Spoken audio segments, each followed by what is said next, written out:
You see the final score, we track the revenue stream. Welcome to the show that treats the sports world like the multi-billion-dollar business it is. We dissect the ownership deals, the television right battles, the NIL impact, and the media figures driving the entire narrative. From Wall Street to the locker room, we follow the money and the people who control the message. Welcome to Press Row, the business of sports, right here on the Empty the Bench Network. Now, here's your hosts, Callan and McClurg and Nick Morgasen.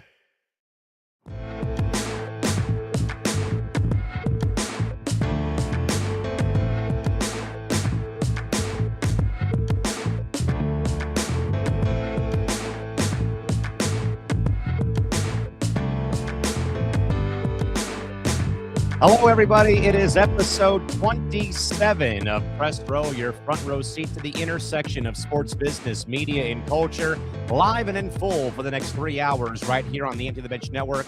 As always, that is Nick Morgasen from Plainview, New York. Callan McClurg joining you here in San Diego. Another day, another action-packed lineup of topics, takes, and deep dives ahead. Make sure you follow the show on social media. We are officially now on social media. We are at Press Row ETV, of course. And also follow the network on social as well on over at ETV Network across Twitter, IG, and TikTok. And don't forget to smash the subscribe button over at youtube.com/ETV Network as we close in on 4,000 watch hours, getting about halfway there at this rate. Mr. Morgasen, good morning / good afternoon. Another day, another dollar here on Press Row as we near the end of 2025. But plenty more big discussions to talk about here across the sports world. How are we doing today, sir? As always, good to see you. I'm good, man. By the way, first episode through StreamYard onto our social media platforms, as unfortunately we had to say goodbye to Playback as unfortunately they shut down. I'm not going to go into that again. We talked about that a million times. You want to go see what happened to Playback, you can go to our YouTube channel. But thank you to the 18 people who are currently watching us live right now. If you have a comment or a question in the sports media space, please drop your comments. We will do a better job of that now since we are on Twitter. We're on Twitch. We're on Kick. We're on YouTube. So if you're watching us on YouTube, thank you. Subscribe. We're on 2 YouTube channels right now. The Callan McClurg YouTube channel and our ETV Network YouTube channel. We're across a bunch of different Twitters. So if you're watching us, say hello, like, subscribe, check us out. If you're new, this is, make sure you follow us because this is brand new because I'm not used to it. Follow Press Row on Twitter and Instagram. We will have a TikTok soon at Press Row ETB. I was going through setting up and following some people across our network. We will do some we will do some separate short video content when news breaks in the space between the shows. So make sure you check us out on there. We got a great show for you today. Some news that kind of happened along the way right before the show. It seems like Netflix is kind of just taking over the world when it comes to the podcasting space. But World domination.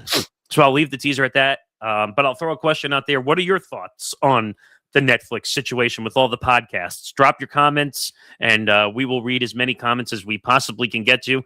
This is an interactive show. We want people to be involved in this show. Give us your thoughts on the stories as we're doing them. Drop a question or a comment in our social medias, and we'll actually try to do a mailbag, which we promised to try and do now that we have more live interaction. But to look at today's show, we're going to talk about Terry Rozier and apparently making payments for an accomplice in the NBA gambling scandal. Yes, scratch your head on that one because that one makes no sense. We'll get into the whole Scripps and Sinclair thing, which kind of reminds you a little bit of what's going on with WBD and Netflix. Okay, we're not going to read that comment. But we're also going to get into USC being uprooted for the 2028 Olympics, which is really not surprising because that's where the Olympics are in 2028. We're going to get into some tennis match fixing, which I'm kind of excited to talk about a little bit. NWSL news, which we'll get into. And then, obviously, I think one of the bigger stories of this week, Netflix and iHeartMedia's exclusive video podcast deals. I have a lot of comments. Callan's already heard me say a lot behind the scenes about how I think this is a disaster for the industry. Some people, you're going to get the people in the industry who are going to say, "Oh my God, it's just evolving." No. This is like when the best example I can make is like when Howard Stern went from terrestrial radio averaging 20 million listeners a week to now he's lucky to get 100,000 a week because he's on a pay platform. We'll get into the whole pay platform stuff. Also, we're going to talk your least favorite sport as well a little bit. But I mean, it's for a good I think though it's for a good reason because we've been hearing about this cliff being out there about them wanting to add one more game to the schedule. I think this past week proves we should not be doing that right now. Yeah, I don't agree with all the. We'll get into the torn ACLs of Mahomes and Parsons and also Devontae Adams getting hurt. Also, a fun story, not for this WNBA player, but a certain WNBA player got burglarized for $60K in handbags. Yikes. Figure that one out. Also, we'll get into the Michigan crisis again. And we just found out another coach I shouldn't say possibly, did get fired for inappropriate conduct. Geez, is that going to be the new phrase that we're going to be talking about with coaches? Yes. I mean, also, Charles Barkley says that the NBA Cup is embarrassing. I agree. I know you and I are going to be on different sides of that, but we'll get into that. We'll talk about the banner. And the last one I'll tease is Mike Francesa thinks Trump destroyed the Mets clubhouse. Hence the title of the show today. So enjoy it. This is going to be a good show. First one across all our social media platforms. We're sad to see playback go, but this is going to allow us to reach way more people and have a much more interactive comment section. So let's get underway. Yeah, that's the best part about this is we're a bit more interactive. We're not handcuffed now. And more importantly, we can bring guests on now without having to go through, running a marathon, not a sprint to try to get them on stage. Christine Brennan and Stan Verrett and Casey Stern. By the way, I should go back to Christine Brennan and say now you could just come on StreamYard, just handing you a link. Just say, let's try it again. Yeah, I know. Yes, thank goodness. Yes, let's not waste any more time, though, Nick. First topic of the day. We're revisiting the NBA gambling scandal, but per reports, though, federal prosecutors, Nick, have now raised a major alarm regarding Miami Heat guard and former NBA player Terry Rozier and childhood friend Danilo Laster. Both have been charged in the ongoing conspiracy to commit wire fraud and money laundering related to an alleged under-betting scheme with where Rozier allegedly tipped off Laster about faking an injury while he was with the Charlotte Hornets. The DOJ is now highlighting a potential conflict of interest because Rozier is paying Laster's legal fees. Prosecutors argued this longstanding generosity could also compromise the case, especially since Rozier's own defense tragedy reportedly involved shifting blame onto Laster himself.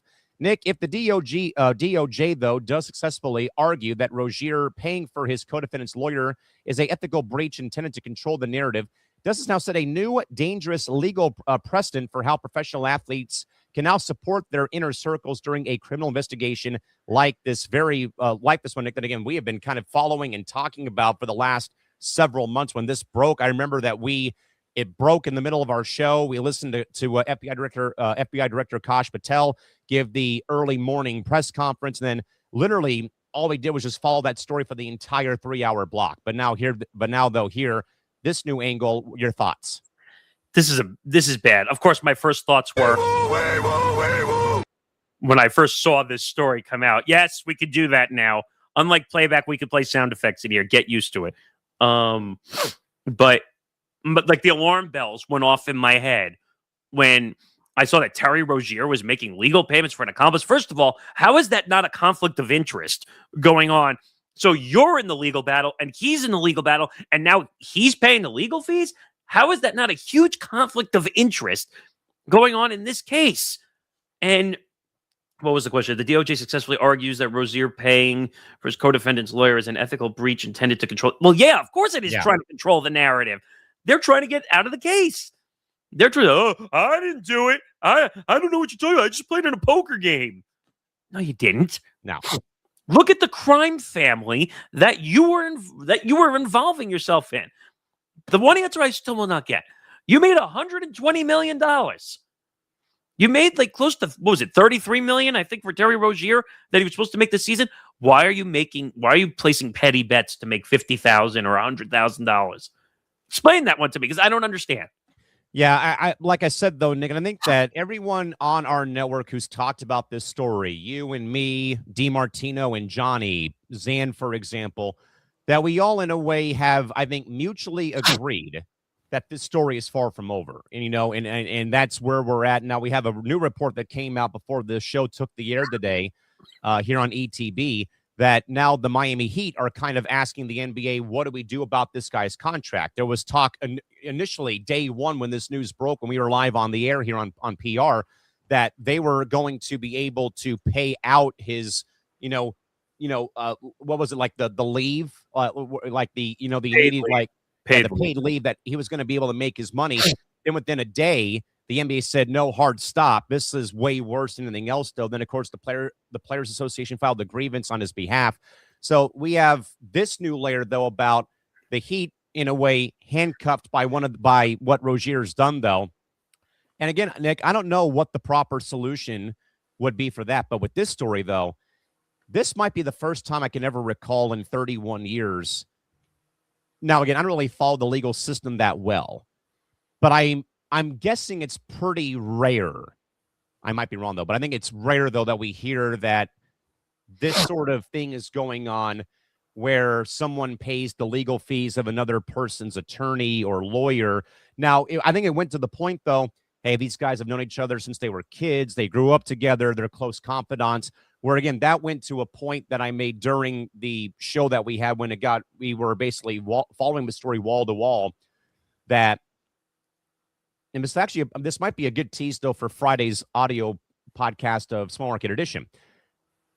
A lot of times I feel like, though, that the inner circles are always doing this to somebody, obviously. Yeah, in some way, shape, form, or size. Now, I don't know if that would be the same thing here with this, but again, hey, they were boys. They grew up together. They, this or that, though. But now, though, with the DOJ, though, Nick, flagging this, I wonder if they can add another charge maybe to Rozier's already, pretty thick legal case right now about what they could do. Is this like, like accompliceing somebody to a murder in a way? Is it this? Is it, guilty by association? I think, though, with the DOJ, though, Nick's getting involved, though, and adding this kind of like another charge, basically, to what Rozier's already guilty of doing in their minds.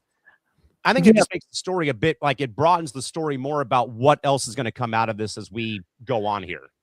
Right. But also the money laundering situation that was going on with this case. If he's in a money laundering scandal because of all this illegal gambling situation, how could he be paying? How do you know he's not using money that's not his in this situation to pay the legal fees? Now, there's no way to prove that if he's using the money or whatever money he had, but oh God, what? Breaking news out of the National Hockey League within the last 5 minutes. Per Emily Kaplan, the Fenway Sports Group has agreed in principle to sell the Pittsburgh Penguins. Really? They will be sold to the Chicago-based Hoffman family. Sources tell ESPN the deal is pending NHL Board of Governor approval, with Sportico valuing the Penguins at $1.7 billion as of October of this year. That is per Emily Kaplan of ESPN. So I think that's the third time now within the last 10 to 15 years that the Penguins have been sold to a new ownership group. That's crazy. Wow. Wow. Threw me off my tracks there for a second. More about that later, but let's get back on track here with Terry Rozier. Again, being flagged by the DOJ for paying the legal fees of his close friend, Mr. Laster. Yeah, I just don't. This makes no sense to me at all, because wouldn't you want to keep all the cases separate so that they're being fought separately, so that there's no collusion involved? There's that word again, collusion. You would think so, because I think initially, again, just trying to, go back in the time warp to when that news broke, I think we had Billups, Rozier, and Damon Jones in the same sort of group, I'd say, or the same the same inner circle for the cards. Rozier, again, was popped, though, too, for the under betting.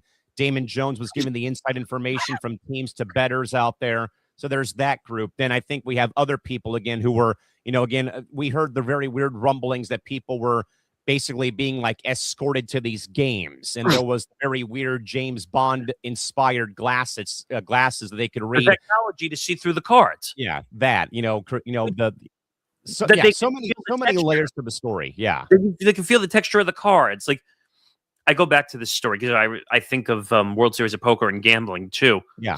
Phil Ivey, if you know Phil Ivey, he's one of the Love Phil Ivey. Yes, best poker players in professional history. When he would go to casinos all the time. Every casino wanted him to come play there. of course. But, excuse me, what would happen was when he would walk in, he would want things a certain way. So he always had this same accomplice, not illegally, just someone that he would play with, Right. who I don't know why.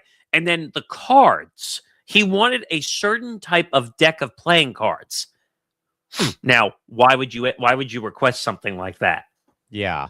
Because you can read the backs.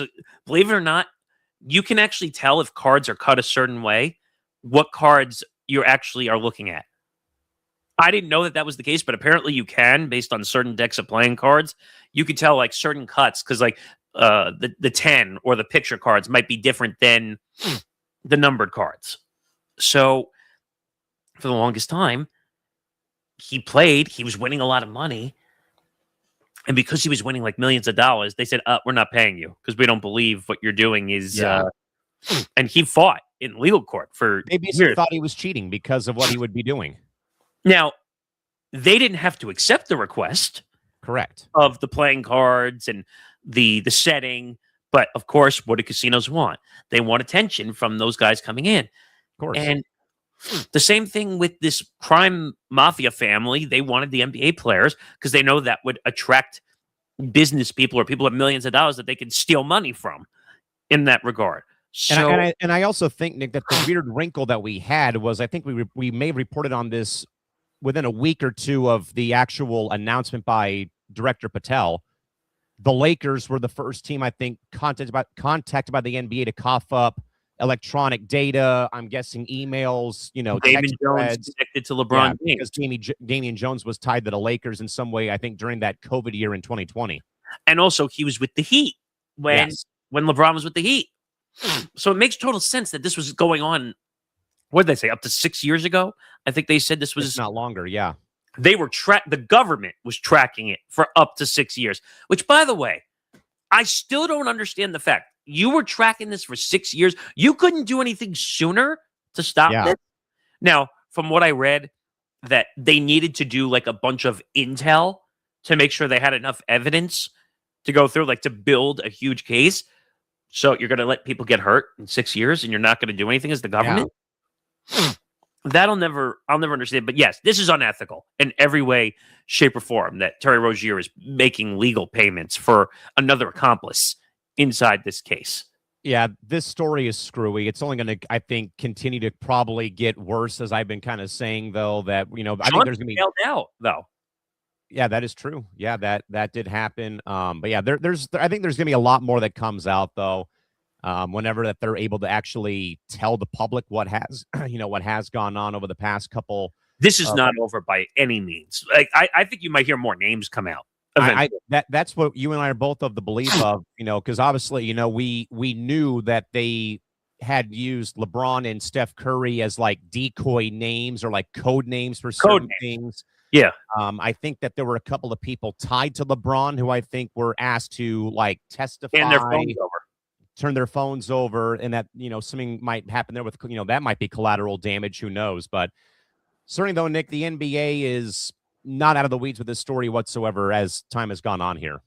Yeah, it's not a good situation. The NBA has a lot to deal with right now. They're trying to deal with the NBA Cup, which we'll talk about later. But this is going to get worse. The injury bug to all the star players. Right. Ty Lue and Kevin Garnett were reportedly at the poker games, even though they claim, I was just there for the poker.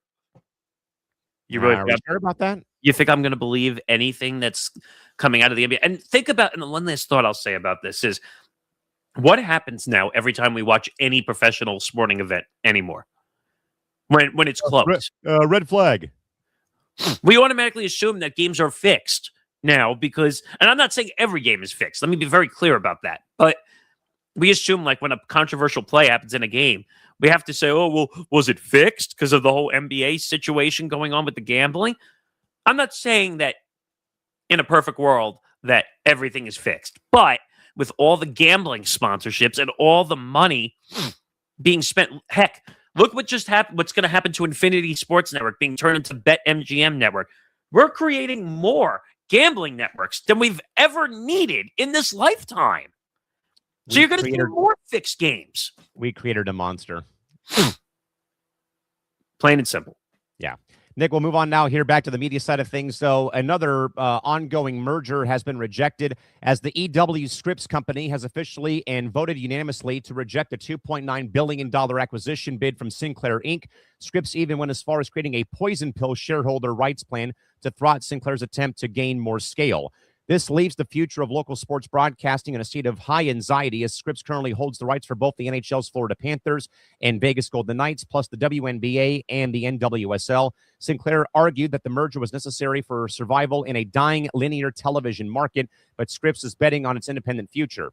Nick, by rejecting Sinclair's bid and also adding a poison pill, is Scripps successfully protecting its valuable sports and sports partnerships, or are they simply delaying the inevitable and also a painful consolidation that the local TV industry desperately needs to survive in your mind? Because obviously we've been following the Paramount and the WBD merger that, of course, broke late last night. We'll have more about that a bit probably during the segment, though. But, of course, Nick, thoughts here about Scripps slamming down and rejecting the Sinclair bid? They're delaying the inevitable. Let's just admit facts. Like, the Scripps has been in trouble for forever. Like, what's their claim to fame? The spelling bee? I mean, that's really what they were known for. Scripps would create the spelling bee and then distribute it to ESPN, essentially. The spelling bee, the second largest hospital network in San Diego, California, the owner of various ABC stations, including mine here in San Diego on KGTV Channel 10. That's about it. So, I see what you wrote, that they own rights to the Panthers and the NHL and the Golden Knights. And is that all of the WNBA? Yeah, Sinclair owns most of the rights to the WNBA. I think Ion is owned by Scripps, I want to say. And Ion's a joke. Can we just admit that now? Like, so Ion doesn't even make its own national play-by-play people. Not from what we saw over the summer. I think it was like a national pregame and halftime, but then it was local teams just doing the games for national syndication. How lazy. National TV. How lazy is that, by the way, that you couldn't do what Versant is doing now with USA? With the USA Network, where they actually hired national people to cover. They have Kate Scott doing games, which, by the way, I like Kate Scott. She's amazing. Great. She's awesome. I heard she was doing something else. I think she's going to be part of the Jake Paul, Anthony Joshua Netflix card. I heard like she's going to be sitting at the desk doing the pre-show. But by the way, would you say her stock is like completely through the air right now? Gotta be. Because she did one of the international games for Westwood One for the NFL. Was it the game in London she did or the game in Germany? I think it was the game in Germany. And she's the 76ers play-by-play, I think. For TV. How could her stock not be up right now like 1,000,000% the way this is going right now? I mean, incredible. But Scripps needs help in the worst way they need help. They can't survive on tennis and the W, unfortunately. Or the NWSL or even two hockey teams. They're not going to be able to survive. Come on, man. Like, accept the help from Sinclair. Sinclair does this. By the way, Sinclair's not perfect either. No. Because they were trying to sell, if I'm not mistaken, part also. Like in the tennis channel and all that stuff. Sinclair was the one who I think took over for Diamond Sports when Bally went underneath, when Bally Sports, when it was still Bally Sports went underneath. Hence why we have the issues in Major League Baseball with San Diego, Arizona, the Rockies, the Reds and Guardians, and I think the Mariners all losing their local TV deals within the last 3 years. By the way, do you notice a very interesting trend over the last couple of years that TV networks are going belly up and then they're being bought by bigger networks and absorbed in? I mean, notice the pattern. That's why Sinclair is saying to Scripps, hey, let us take over. We won't fire. Well, there's going to be firings because that's what happens when you absorb any company. But if you let us buy, we'll save your asses so you don't have to close. Right. In that process. Now, first of all, the poison pill thing, we've talked about that before. The poison pill thing is basically to protect rights so that they can't be absorbed in through a distribution or a merger deal. Mm-hmm. Scripps is going to die if they're going to act like this. And just accept the money. They're giving you $3 billion. Yeah, I mean, I think, Nick, you're right, though. We're delaying the inevitable now when it comes to local television in this way, you know, and I remember watching the last broadcast on Bally when the Padres got dropped in May of 23. They won the game over the Marlins and they had like a brief send off. Then like right as the game ended, they put up like, you know, that static graphic, you know, due to, you know, Diamond and Sinclair, you know, this channel is no longer on the air. And then, you know, the reshuffling, though, I think, though, the reshuffling of the deck, you know, where FanDuel Sports, and just in my area, FanDuel SoCal, FanDuel West, they're living off the LA Kings and the LA Clippers. That's all they're living off. That's not a good strategy. High school sports, you know, all the FanDuel Sports Network, you know, national shows like Goldick and Goldick and whatever Stan Verrett's doing. That's all they're living off of. You know, that's why the Anaheim Ducks moved to Victory Plus, that it was founded by the Dallas Stars. They have scooped up numerous media rights, and they're a fast station, free ad-supported television. This is a conversation I was having with my gym trainer earlier, that remember when radio stations, like you had to get into a radio station if you wanted to be in the media business. Yeah. Now, and then what they started to do was they said, oh, let's simulcast the show to TV, like what the Michael Kay show did here in New York on the S Network, or Colin Cowherd. Colin Cowherd still does on Stephen FS1. B. Smith when he was on radio and TV. Right. Now what's happening is YouTube was just a fun vehicle to like share the simulcast of something. Now, like those simulcasts are going off TV, and the YouTube channels, they're doing them live. Yes. So like the whole ESPN New York lineup for radio is now on YouTube, but they're treating the YouTube almost like the first, not the secondary anymore. Same with 97.3 and 760 here in San Diego. But Nick, I'm sure you know very well, they don't air the commercials on the YouTube channel. Okay, so I don't know what you think the reason is. I know what the actual reason is. I never actually understood why they weren't able to do it. So actually, on the ESPN New York feed, they do air most of the feed, including the commercials. They're not supposed to. But by legal law, technically they're not supposed to. Because I think it has to do with what's it called? Protection of rights. It's not a local feed that you're running on YouTube. You're running a national feed, so people are not going to know where your stuff is coming from. Right. But yeah, for the most part, I have heard most of the commercials on the ESPN New York feed. They can't do the music. So like they don't do the music. That's yeah.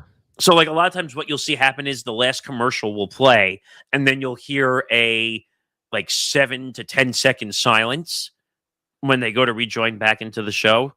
Or you won't hear it until you hear the imaging of the show return. And then they'll mute on the video side when the music is playing. And then you'll just hear them rejoin. You're like, wait a minute, why am I only hearing the talent talking and not the music? Because they can't play it. They're not allowed to, exactly. That's called DMCA on YouTube. You can't play music if you don't have the rights to it. But Scripps is going to die. They're going to die if they don't accept the deal from Sinclair. Sinclair is much bigger than that. They already are in bed together. Already. Sinclair, I think, owns what, like 10%? I think of... They have to, Scripps. I think, yeah. I'm going to look this up really quick because I don't know it myself. Let's see. Sinclair owns what percentage of Scripps? Yeah, 10%. 9.9%. 10%. So... just accept the deal. You already made a deal for 10%. Yeah, like what's the other 90% holding you up for? You know what? Or if you really want to stay in the game, make it 50-50. Why not? You want to stay alive? You want to have jobs? You want to be in the business? You're getting money out of it. What are you complaining about? They're paying you for your stock. And $3 billion doesn't just drop out of the sky. I think within 5 years now, we're going to be looking at a whole different way to watch television pretty soon when it comes to local feeds, I want to say, because of stuff like this. Local feeds are not going to exist in about 4 to 5 years, I'm going to say. I'd say within the next 3 to 5, probably. Because what's happening is if you're going to watch everything on YouTube or you're going to watch everything on Amazon or when we talk about Netflix in a little bit, or just let me pull it back a little bit more and say podcasts. Yeah. Even though like people are claiming that they're doing local podcasts. First of all, that's an oxymoron, by the way, to say local and podcast in the same sentence. Yeah. Because you could be covering a local team, but it's not on a local feed like radio. Yeah, it's going out to everybody. It's going out around the world in that aspect, if you really want to say. Think about the shows we're doing right now. Yeah. We're not doing a show just to New York and San Diego. No, right? we are worldwide on the worldwide internet. We could have people from Germany and London and Australia and name your countries. People could be listening to us or watching us, I should say. But YouTube is not local. No. Podcasts are not local. You could control your demo and you might get more local people listening. Agreed. So like if you're because you do the PA for the San Diego Gulls, if you decided I want to do a San Diego Gulls podcast, you're going to get more people who are in the San Diego area who are going to listen. Or if I did a Yankees podcast here in New York, there you go. Then you probably are going to get more people that are listening to that demo, but you're going to get the other people, the Yankee haters. Or like say you did a Padres podcast, you're going to get the Dodger haters that are going to listen to it.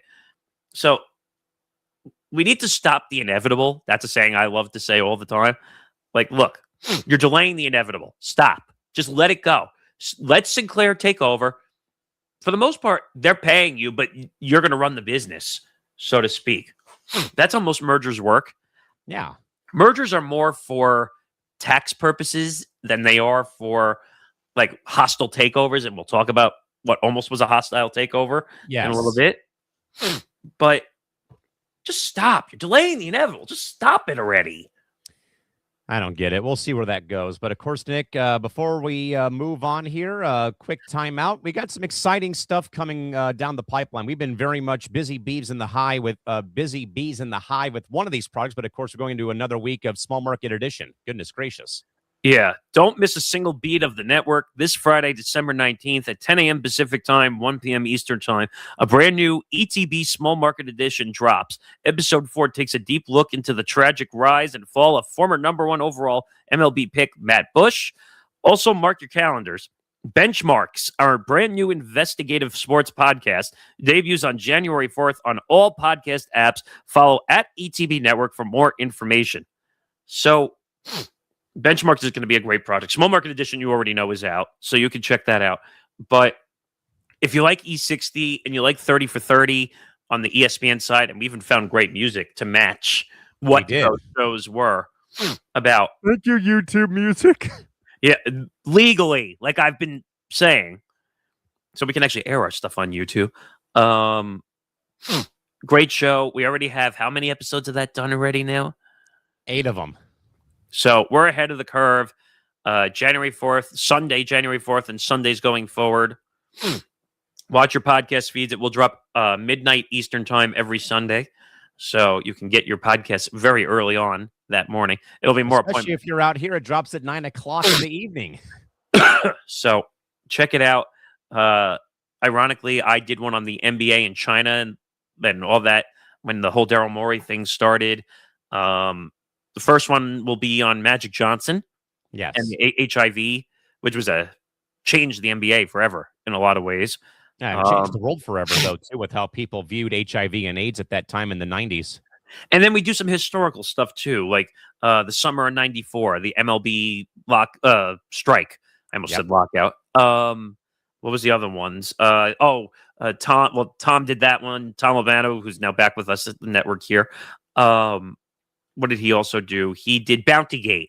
The Fail Mary. I did one about the murder of Andres Escobar, who was a big Colombian soccer player who was murdered at a nightclub in Colombia after an own goal he scored into his own net against Team USA in the '94 World Cup. Nick did one about Pete Weber. Who do you think you are? I am. I mean, I grew up as a bowler, so that made sense for me. And then Zan Bando, who you see everywhere on this network now. I think he's done every show on here. We'll be doing a 3-episode series on the rise and kind of fall and rise of Michael Jordan. So Chicago guy. Of good projects coming though. A lot of good projects. But it makes sense for him. He's in Chicago, so that makes total sense. Being a Chicago legend, being done by a Chicago voice. Absolutely. So, and we got more. There's a lot more along the way. I'm going to be doing one on Rafael Nadal and the legend of the clay court. So there's a lot. So be ready. All right, let's move on. Yeah, let's move on, baby. So USC uprooted for the 2028 Summer Olympics. This really is not a shock by any means. People are going, oh my God. Stop. Yeah, stop. Exactly. So, reports indicate that USC is expected to be forced out of the LA Memorial Coliseum for the entire 2028 football season. The move is a result of the Summer Olympics. Geez, shocker. As the Coliseum will undergo a $100 million transformation to install a temporary track 11 feet above the field. While the Paralympics end in late August, the logistics of restoring the field for football make a September return impossible. USC is likely headed to SoFi Stadium as a temporary tenant, creating a massive logistical headache for the program and its season ticket holders. With the Coliseum undergoing such a radical multi-month transformation for the track events, should the Olympic Committee or the city of Los Angeles be held financially responsible for the home field advantage and revenue loss USC will inevitably suffer during their 2028 exile? Neither party's guilty. I think, because Nick, we talked a bit, I think, a while back regarding UCLA. There's a very sleazy, out of left field lawsuit right now between UCLA and the Rose Bowl in Pasadena, which is about, I'd say, a few miles east of downtown LA, if memory serves me correct. The distance, though, is crazy between the distance from campus in Westwood 40 to miles, Pasadena is like 40 miles. That's crazy. Crazy for the athletes. And if you were to think of this, though, the LA Coliseum is practically like 5 miles south of downtown LA as a whole in Exposition Park. That makes more sense to me in my mind that they only have to go 5 miles as opposed to 38. So 30. I don't think anyone's responsible for the loss of home field advantage or revenue loss because, I mean, and I hate to say this, Nick, what's going to generate more revenue, though, at the Coliseum? I know that SC is a big draw, though, but come on. The Summer Olympics, though, and the Paralympics going to LA for the first time in over 40 years plus, in 28. And I know they're only going to be having track and field events at the Coliseum. I think they're going to have opening ceremonies there, too. That still is going to bring in a lot of people to that event, though. Plus, next door at BMO Stadium, where LAFC plays soccer, they've got flag football, and I think they have lacrosse there as well. So within just that area of Exposition Park, you've got a lot of revenue coming in at 2 different venues. So I don't think you can really hold the IOC liable because I think anybody out there knows, Nick, if you put the games in LA, you're going to use the LA Coliseum. That's what it was built for back in the 30s when it first happened. And I don't know if you can really. I don't think you can even hold the city of Los Angeles responsible either financially, because I don't think that they actually own the Coliseum. I think it's owned by USC, I want to say now. And more importantly, I think that USC is acting a lot better, though, when it comes to their stadium problem than UCLA. But also, Nick, could you imagine, though, 4 different football teams playing at SoFi Stadium in 3 years between both NFL teams and the 2 college teams? So I do have the information on that because you asked about the LA Coliseum. The Los Angeles Memorial Coliseum is jointly owned by the city of Los Angeles and the state of California. Okay, so I knew the state had some saying it because I think it's a statewide in like U.S. historical landmark. I want to say It's operated by the Public Los Angeles Memorial Coliseum Commission, but USC has managed and controlled the venue under a long-term lease since 2013. that sounds about right. Okay, So they don't. So no teams own it. It's no, a it's a joint thing between the state of California and the city of L.A. That makes which sense. means so actually then they would be financially responsible then because Yes. they own the venue. So then actually the answer would be changed because Yeah. So then the answer would be that the city of LA would be liable more than the IOC. because you really think that the city of LA is going to turn down the Olympics? Oh, hell no. That's why I said whenever you think LA Olympic Games, you instantly think of the LA Coliseum. Right. So they are physically responsible, or financially responsible, I should say, because they decide if they want the event Correct. in LA. And by the way, when the Olympics come, they're going to basically say F you to all the teams that play in there. I'm sorry, but there's more revenue that's going to come out of the Olympics. The only thing that helps, as far as I know of right now, is that the NBA's out of season when the games come here in July. So there won't be, because basketball is going to be played at Intuit Dome and not at Staples, I don't think, Crypto.com Arena. I think the only teams who would be affected would be the two soccer teams, LAFC at BMO, and then the Galaxy in Carson, because I think DHSP is going to be hosting rugby, I think. And then their whole campus at Cal State Dominguez Hills is going to have a variety of events too, like field hockey, indoor cycling, and tennis will be there too at Center Court at DHSP, which is Dignity Health Sports Park. So I think the only teams to be affected would be the Sparks for the WNBA, if there's even seasons beyond next year. And then you would have to factor in LAFC and then the Galaxy, but I'm sure that the MLS season would probably, I would think, be on a break. If not, then LA and the Galaxy are both playing road games for the entire week or two that the games are in LA. Yeah, I mean, this is not a surprise. You're going to take the money because they're going to pay a fee to be in LA Coliseum. They're not just going to give that up for free. I'm just going to say that now. The Olympics in general, they're just going to take them in wherever they go. It's not, of course. Everyone would cut off their pinky finger to get the Olympics. That might hurt. But my point is maybe the pinky toe because it's useless. Well, who was it that said, was it the Lions coach who said he would cut off his lower member for a Super Bowl title? Dan Campbell said he was going to, it was Dan Campbell talked about what, eating kneecaps? No, I thought it was that he would cut off his to win a Super Bowl. Maybe. I don't know. I'd have to look that up, but this is not a surprise. It's really not a surprise. I mean, the Olympics is going to trump, unfortunately, bad choice of words, but it has to do with the story we're doing later. But now, if anything, I think what could come out of this though in a good way is the money that they are using. I think, did it say that it was like $100 million transformation? Yes. Yeah. They're putting money to it. They have to because they have to build the track that's needed. Yeah, and the track has been long gone at the Coliseum since the 84 games, and I think the whole surface has now been, put to grass. I think at one point when the Raiders did play there, the track was still visible at the LA Coliseum back in 84. You have to remember, and we talked about this, I think, a couple of weeks ago, that whenever the Olympics goes to any country or any locality, they have to build the facilities that are needed to. 9 times out of 10 they do, which is why I've been very much of the belief, because of what we've seen though, Nick, in recent years with like Rio de Janeiro and Beijing, they build them and then they sit dormant for all of the rest of time. So in that master's class that I took at Hofstra, which was run by someone who actually worked for NBC at the Olympics, showed us a documentary about like Japan and China and sometimes even places that don't necessarily have any other professional sports, right? But they're ecstatic when they get the Olympics. It's like a forgotten town.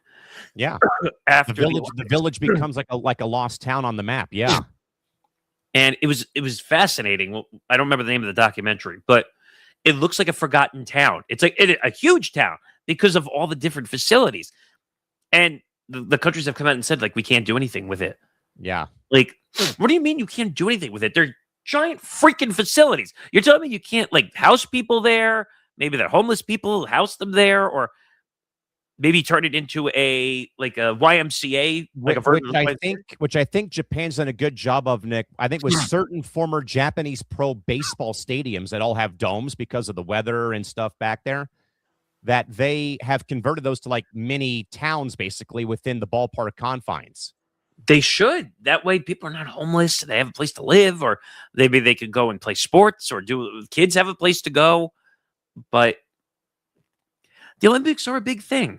And sometimes people are willing to sacrifice their own country or their own place to have the Olympics because they know the amount of money it's going to bring in.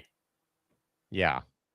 So I mean, I think the best part about it though is that the Coliseum gets a bit more TLC. I mean, that building is so damn old. You can tell it's seen, it's good days, it's bad days, with, the concrete or whatnot. But, SC's been a very loyal partner to help keep that building fully operational. I've been outside of it, though. I've never been to a game there, but I've been outside of it, though, for, soccer matches when I've gone to games in LA years and years and years ago. It may not be like the best part of town, though, but you've got the soccer stadium, you've got the Coliseum, and you got the big old California State Science Center right next door. So they really have done a good job to like modernize the Coliseum. I've been there, as I've said, though, and usually, though, whenever I had gone there, you always see cranes in motion. They're always doing something, around the building or around the stadium. And again, like I said, certainly whenever you put the games in LA, they're going to have the Coliseum being used for it. I mean, we all know what this is about, right? That's what it's about. You can keep doing that again. That's all it's about. It's about money here. Why do you think they're putting $100 million into the LA Coliseum to build these tracks? And first of all, $100 million is not needed just for the tracks. They're gonna redo the entire Coliseum. They're probably going to put in better seating. They're probably going to put better technology in. Maybe they'll put Wi-Fi in so people can actually use their phones. Now not just the track, though. I think you also have to factor in the other track and field events, shot put, discus, the long jump, you name it, like all the other ones that have to be, added to the track too. So it's not just the track. Think about investment, though, because if they're putting in $100 million, they're expecting all that revenue back in return. So they probably did the math and said, all right, we're going to put $100 million. We're hoping to get what? Maybe 5 or 6 times of my money back in return. So if we put in $100 million, we're hoping to get 500-600 million maybe as revenue. And I think they'll make it. I think they'll make up that money back pretty quickly too. Because, well, I don't know how the how food and concessions work, if that's Olympic stuff or if that's the venues stuff. I don't know how that works. It might be Olympic stuff because of how much they have a stranglehold on things, though. Like, you can't use your naming right, partner, unless you pay us to do it. I mean, maybe they split it because it's being done at the Coliseum. So maybe they split some of the revenue just to support them using those arenas and stadiums. But you would think. This is, long story short, this is not a surprise by any means. The LA Coliseum was going to be used. LA is going to be a shit show. The traffic was already bad. About it. Imagine now what's going to happen. You might see traffic back up all the way to San Diego by the time that happens. And there's talk that we might be hosting qualifying for soccer here in San Diego at Snapdragon Stadium. So we'll see how that goes. I mean, why do you think they never have the Olympics in New York? Because of that reason. New York is bad. LA is worse when it comes to traffic. I mean, technically they had the Olympics in 80, but that was in Lake Placid. But I'm saying, think about if they had the Olympics in New York City. Yeah, like at the Garden or anywhere. You would have to literally shut down everything. For 3 weeks. Can you imagine New York City getting shut down? No. Can you imagine, because when it would be? Around July, we said? If summertime. That's the baseball season. Can you imagine if the Yankees couldn't play for a certain period of time? That's revenue for the city, right there. So, but LA has the same problem. Massive problem. Think about it. In July, are people going to be able to get to Dodger Stadium? No, and they have baseball there for the Olympics. So how's that going to work? Good luck with that. I'm off, right? Yeah. Like hockey is. Well, who knows if hockey is at this point? The way the ice issues are happening, which we talked about last week, but. We'll see. All right, should we talk about tennis fixing? Yeah, let's move on to this one, Nick. The International Tennis Integrity Agency, or the ITIA, has suspended French pro Quentin Fillon for 20 years, good Lord, and fined him $70,000 for his role in a massive match-fixing syndicate. The investigation found 27 breaches of anti-corruption rules, including trying in a way to fix match outcomes and recruiting other players to join the scheme. Fillon, who once reached a career high of 488, was described as a vector for a criminal activity. The ban effectively ends his career, and as he will be 46 when his ban finally does end. Nick, given that Fillon was a lower-ranked player struggling to make a living on the tour, does a 20-year ban, though, serve as an effective deterrent, or does it ignore the systematic poverty in professional tennis that makes these syndicates so attractive to journeyman players like him? Your thoughts? Believe it or not, I think the ban is warranted, because if you put in such a harsh ban for the original, by the way, this is not the first match fixing situation when it comes to tennis. I think that this is totally a warranted punishment. And by the way, everyone who's watching in the comments, tell us what you think. If 20 years and a $70,000 fine makes sense for match fixing in tennis, but don't fix matches. We're having gambling problems. We're having professional sports gambling problems going on around the country and around the world. So you really think it was a good idea to say, you know what? We just had to fix an NBA gambling scandal situation where we're throwing games or we're throwing the over-unders just to make money. Okay? So this is definitely a warranted punishment. Basically, what they're saying is what the ITIA, the International Tennis Integrity Agency, is telling you: don't fix matches. Don't do it. Because then you're not going to be able to play tennis, and then you seriously won't be able to make a living. Now, could by technicality go to another tour and play tennis? Yeah, he probably could, but he has no integrity left. None left. And I do think the ban is warranted. Okay? Don't gamble illegally. Don't fix matches. Just because you're a professional athlete and you have access to money and to power doesn't mean you should use it. And I don't care if you're a journeyman or a successful athlete in the sport. Doesn't matter. Don't do dumb shit. Okay? It doesn't matter if you're a journeyman. It doesn't matter that your ranking is 488. Doesn't matter. You could be playing since you were 13, which a lot of these professional tennis players do. They play from the time that they were a kid and they had no social life involved in playing tennis. All right? But bad situation. Bad situation. Definitely deserving of the ban. And now you can't play tennis because you were stupid enough to fix matches. That's a problem.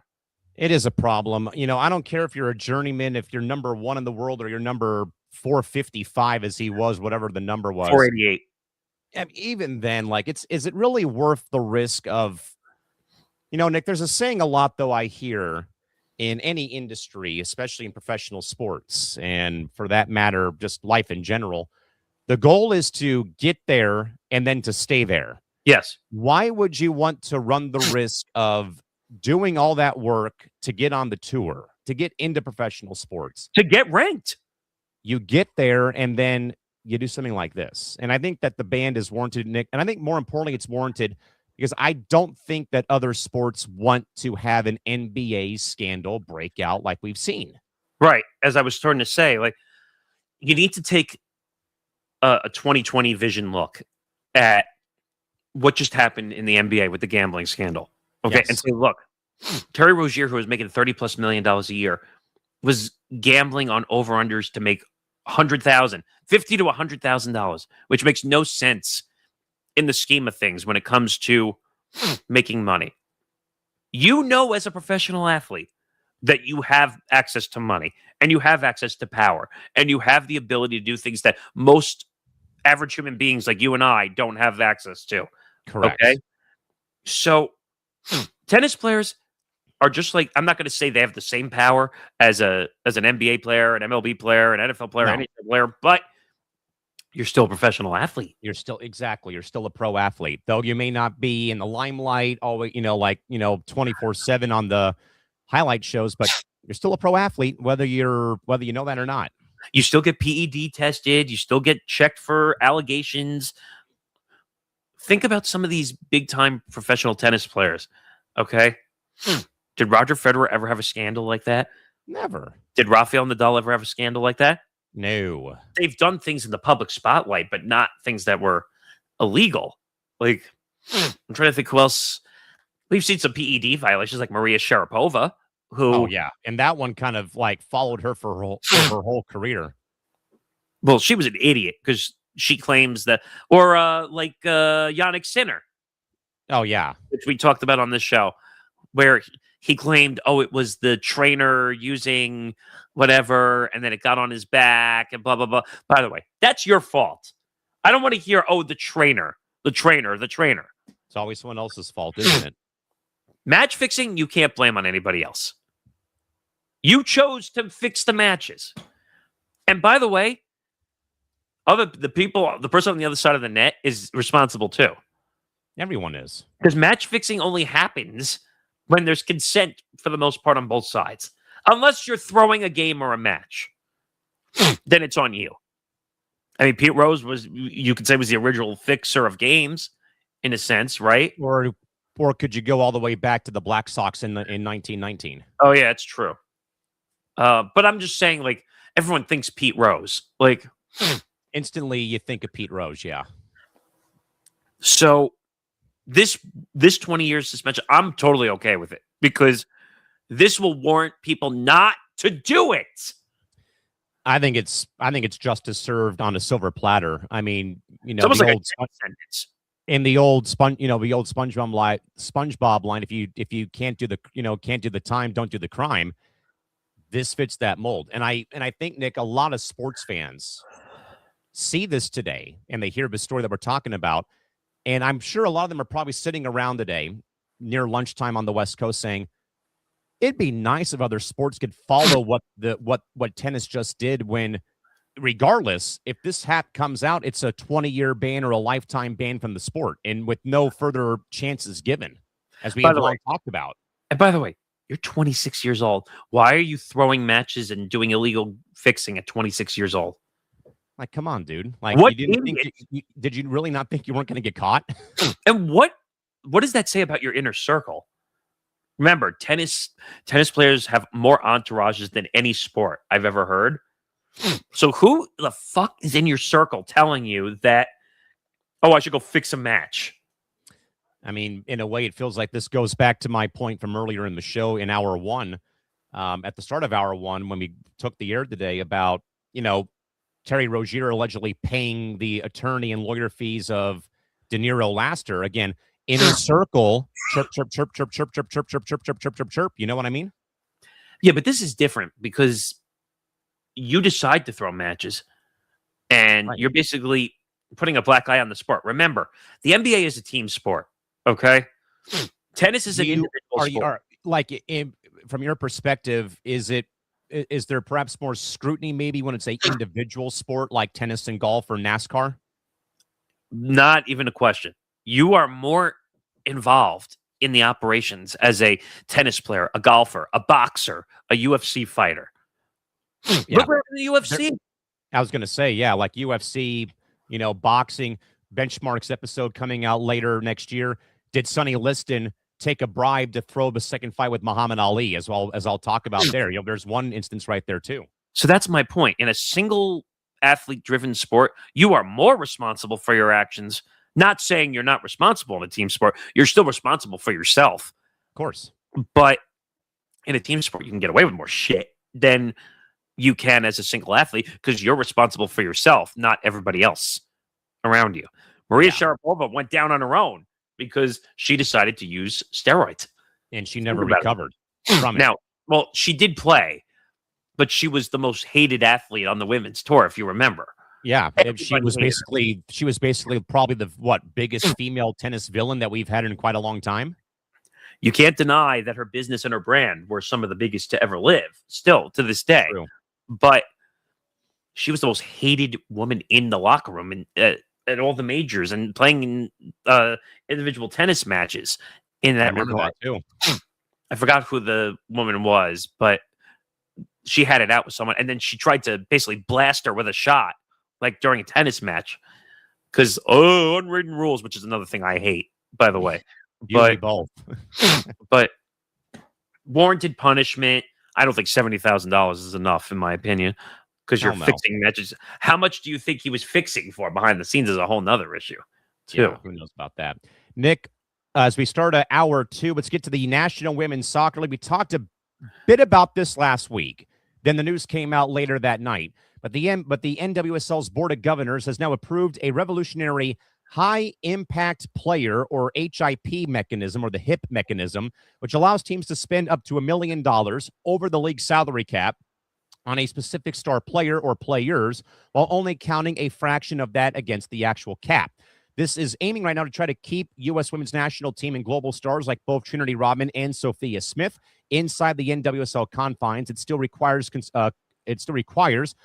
consultation with the NWSLPA. The move, though, would signal that the top talent and also that the league intends to compete financially with European giants like Chelsea and Lyon for top talent. By the way, a quick follow-up that Sophia Smith today and even late last night, per reports, exercised her player option yesterday evening, which means she is the first player to surpass the $1 million per year on her contract with the Portland Thorns. Nick, will this new HIP rule create a haves and have-nots dynamic within the league, or is it necessary, or is it a necessary financial evolution required for the league to maintain its status as the world's premier destination for women's soccer? Your thoughts? You might not like 100% of what I'm about to say, but this is stupid. And the reason I say this is stupid is because you're doing this. Did they like mirror the WNBA? Because that's the rule they're trying to put in too. Oh, we'll allow you to have one player that makes $1 million, but no one else. I mean, in a way, money. In a way, the NWSL is more so copycatting Major League Soccer with what I call the David Beckham rule. Right, but I'm saying is they're trying to desperately panic to allow their players to make money so they don't go overseas. Sound familiar, doesn't it? Of course it does. So, might as well just call this the Trinity Rodman rule if you really want to be frank about it. I mean, you probably could. I mean, now again, let's kind of circle back, though. I know a lot of people don't like the words, the phrase "circle back," like we're in corporate. But you know, let's remember though, Nick. I think the week of the league final that Jess Berman, who's the commissioner, was on the CBS Morning Show with Tony DeCalpo, Gail King, and Nate Burleson. She was very much, and I said this though too. Jess Berman did a better job handling that interview than Kathy Engelbert probably ever wished she could when it comes to. She would have threw up all over herself. Yeah. And the thing, though, that separates Jess Berman from Kathy Engelbert is that Jess was not afraid to actually say what had to be done to keep players like a Rodman, Sophia Smith, or any big-name player within the NWSL confines here. Well, she's less corporate than Kathy Engelbert is.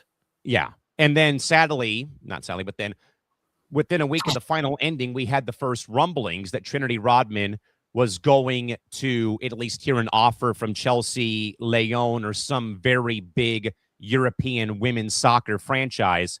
Well, she got an offer. She got an offer. Got an offer. She got an offer from her team here. And then the Spirit countered and said, no, we'll pay you this. I think it was a 4-year contract worth over $1.1 million per year. And Jess Berman vetoed it. And then that's where we came back saying, Jess, you were going to become our favorite women's sports commissioner. And what do you go and do? You pull out a Kathy Engelbert trick out of the woodshed, and you pull this stunt right here, getting involved with player negotiations? Well, first of all, you and I were talking about, is that legal? Is that her place to be able to veto a deal? The owner is willing to pay the contract. And by the way, do you want to know who the two owners are of the Spirit? Who is it? Michelle Kang, who's one of the richest women entrepreneurs out there, who's invested money to the national team program for women's soccer too, and some guy named Urban Magic Johnson. I think he's pretty loaded with money. Again, I'm going to say this again because I think it's important. Since when is the commissioner allowed to veto contracts? Exactly. And I know that I mentioned, well, hey, David Stern did that with the Chris Paul trade. That's that was a trade, though, but different. even then, but still, it made no difference because, as Nick reminded me, though, on that episode, the NBA still had a controlling ownership of the Hornets at that time when the trade was, going through, then vetoed or whatnot. But here, though, it's a whole different story, which, again, it still makes no sense. Why is the commissioner worrying about what a team is doing with their – okay, they go a couple dollars over the salary cap. Big flipping deal. You do what you do in any sport. If you're over the cap, you pay the percentage of the tax. I don't understand why Jess Berman is making a – by the way, you have an owner who's willing to spend – explain this to me. Yeah, and I think the worst part, though, too, has been that free agency's already begun, and both the Denver Summit and Boston Legacy, who begin play next year, have already begun signing some very big free agents. Some who might be over the hill or whatever. But there's been a few teams too, like San Diego, who've seen a pretty big drop off of some star talent, like Hanna Lundqvist, I believe, is going back home to Sweden to finish off her career after she played here for a couple of years. So I think, though, that I get, though, that you can be concerned, though, when the NWSL, Nick, begins to lose their players. Like I said, San Diego lost Naomi Girma to a massive transfer fee with Chelsea.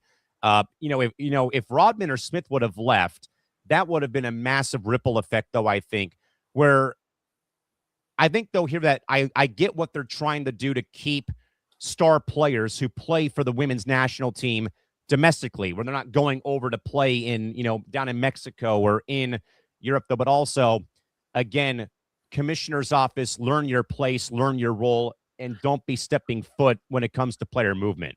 Okay, so I just looked this up, and believe it or not, we might have to kind of look back on this a little because apparently the league has the authority to veto contracts if they violate the established salary cap or other league rules as outlined in the CBA, which I didn't know that. That's a little bit of conflict of interest, if you ask. I think it is maybe a bit too much control. Where, again, I can probably go with my argument, though, that again, hey, this league is growing. They're adding 2 new teams. They've got I think, Nick, they probably have one of the better national TV deals right now when it comes to women's sports with ESPN, ABC, CBS Sports Network. They have, NWSL Plus, Paramount, you name it. But I get, though, why the league would say that, though, in a way. But also that this mechanism, I think, has been needed where teams in a league like this aren't losing a star player to, the 3 to 4 to 5 times more salary over in Europe or elsewhere. So the NWSL stance is the league argued that the contract terms potentially circumvented the salary cap rules designed to maintain competitive balance, justifying the veto. Where? So you're aspiration? Wait, you're upset because you think this is circumventing the salary cap? Go talk to the Dodgers in Major League Baseball, who are deferring $1 billion to the year 4052. Yes, I made that number up. But they are, though. That's circumvention of the salary cap. Paying more money because a player deserves to make more money is circumventing the salary cap? Somebody help me here. It's not circumventing the cap. And again, Nick, I think we said this, though, last week. It's always a women's sports league who has these kinds of issues. It's nowhere else in sports, but it's always this one. And again, I don't know what the true answer would be when it boils down to what is the problem. Why is it always the W or the NWSL who always salary seems cap. to have these, very probably, I think these have to be the most strictest salary caps, I would say, Nick, that in sports that have one across every major league right now in North American pro sports. So the NWSLPA stance, the NWSLPA filed a grievance claiming the league's action was a flagrant violation of Rodman's free agency rights and several actions of the existing CBA. I agree. Yes. She's a free agent. She's Let her supposed negotiate. She's allowed to take the highest bid her current owner that held her rights, was saying, I'm willing to pay you over $1 million a year to be on my team. It's hard stop, as you would say. She wants them. If they're offering that, that's her right to take that deal. Yeah, I mean,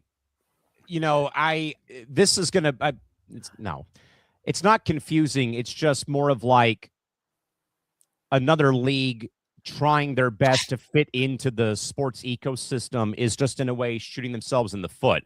Where, again, I don't know, though, how you're able to, even with this rule, I still think there's going to be problems with how can the NWSL compete to keep talent like Rodman and Smith with the Portland Thorns of the Spirit when, again, Chelsea or Lyon come calling and they're giving you $8 million a year per salary contracts. Well, forget that for a second. You're right, but put that to the side for a second. So you're going to have one player. This is what I said about the W when they were trying to put this rule in place. So you're going to have one player on every team that's going to make over $1 million. You don't think there's going to be jealousy or... I was just thinking the same damn thing. So, like, let's take the example of the biggest players, okay? Caitlin Clark, let's say that, okay, with the Fever. So I'm assuming she would be the high salary of the team. How is everybody else going to feel that they're making $100,000 or $200,000 and she's the one player that's going to be making $1 million? Yeah, like how would Aaliyah Boston feel or Lexi Hull feel or Sophie Cunningham, for example, feel about that? I think that's wrong. And I think that's part of the reason why they're having the negotiating issues, but not just because of player revenue percentages not being high enough, but it's not fair if only one player makes $1 million and not everybody else makes at least close to what that one player is making. It's the same issue. That's why I said it's a mirror situation with the W, because it very much is. And, I'll be eager to see how this works, though, as the remainder of the NWSL offseason does go on. They should be resuming play like MLS in February, maybe March of next year. So we're fairly close to the new season starting with, again, those two new teams in Boston and in Denver starting up operation in 2027 or 2026. By the way, it's ironic because what is the next story? Ironically enough, it's more involving the WNBA. Reports have come out from the W's ongoing labor front suggest that the league and the WNBPA are what they're calling worlds apart. The players are reportedly asking for more than double the revenue share proposed by the league, while Commissioner Kathy Engelbert highlights being the league staying sustainable in team losses. The players point to the massive new media right deal and the surge in attendance and merchandise, with the tension is right now at an all-time high as the league tries to balance its newfound growth with the historical financial struggles. Nick, with the players now asking for at least a double share of the revenue, that is double the league's offer, are we headed towards the inevitable work stoppage next year, or will the Callan Clark effect force the owners to cave to avoid killing all league momentum that she has helped generate? This is not happening. This is not happening. There's no way this is happening. I think we're in trouble. I think we have a massive issue going on in the W where they're just so far apart when it comes to the lockout. We're so far apart when it comes to the labor standards. We're so far apart when it comes to player revenue percentages, where the WNBPA wants players receiving 30% of the player revenue.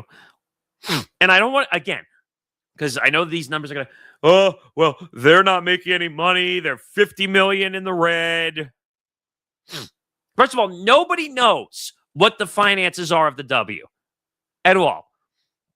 Anyone who claims, oh, we know that they're $50 million in debt, prove it. Show me the numbers for the W. Because it's a private entity, so they don't have to share their numbers.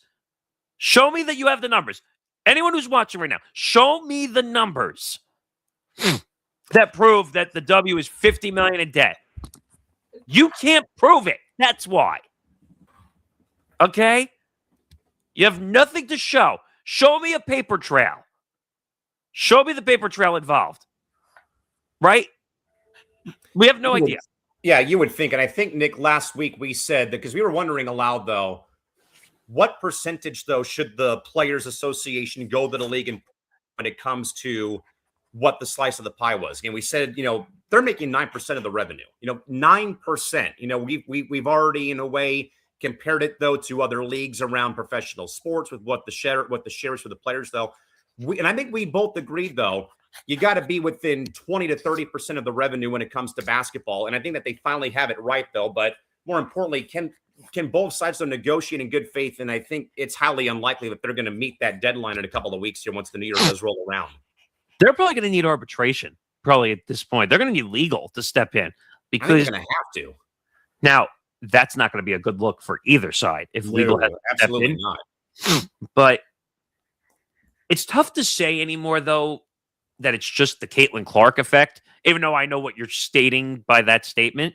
But you have so many other players now that have built the brand of the W. Absolutely.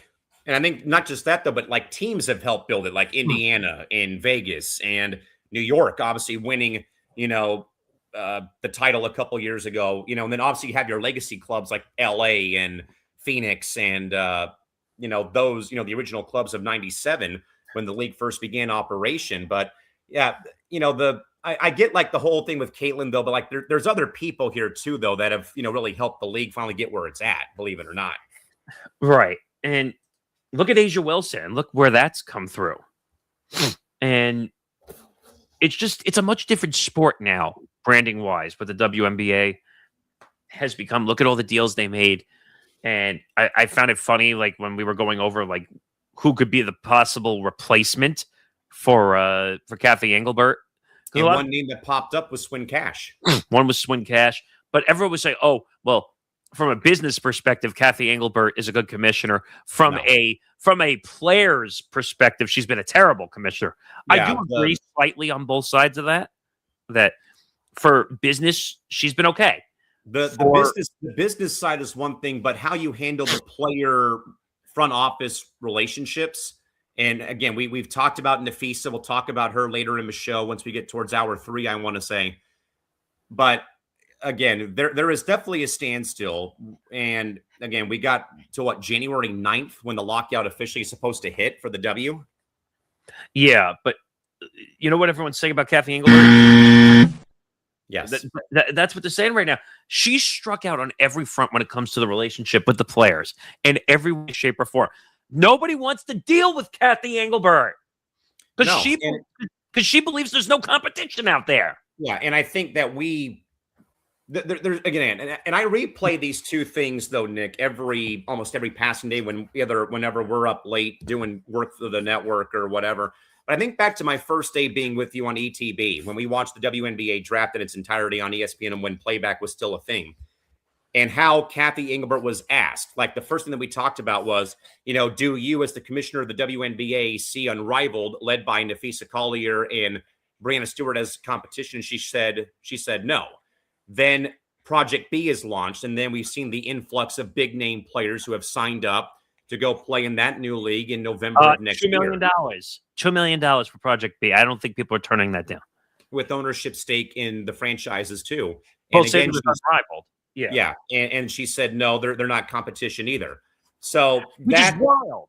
Yeah. Which is wild to think though, that you can have two different entities for basketball and you don't view them as competition when you have every big name player or players in your league in general who in a way have defected to these, rival brands that you don't want to, acknowledge.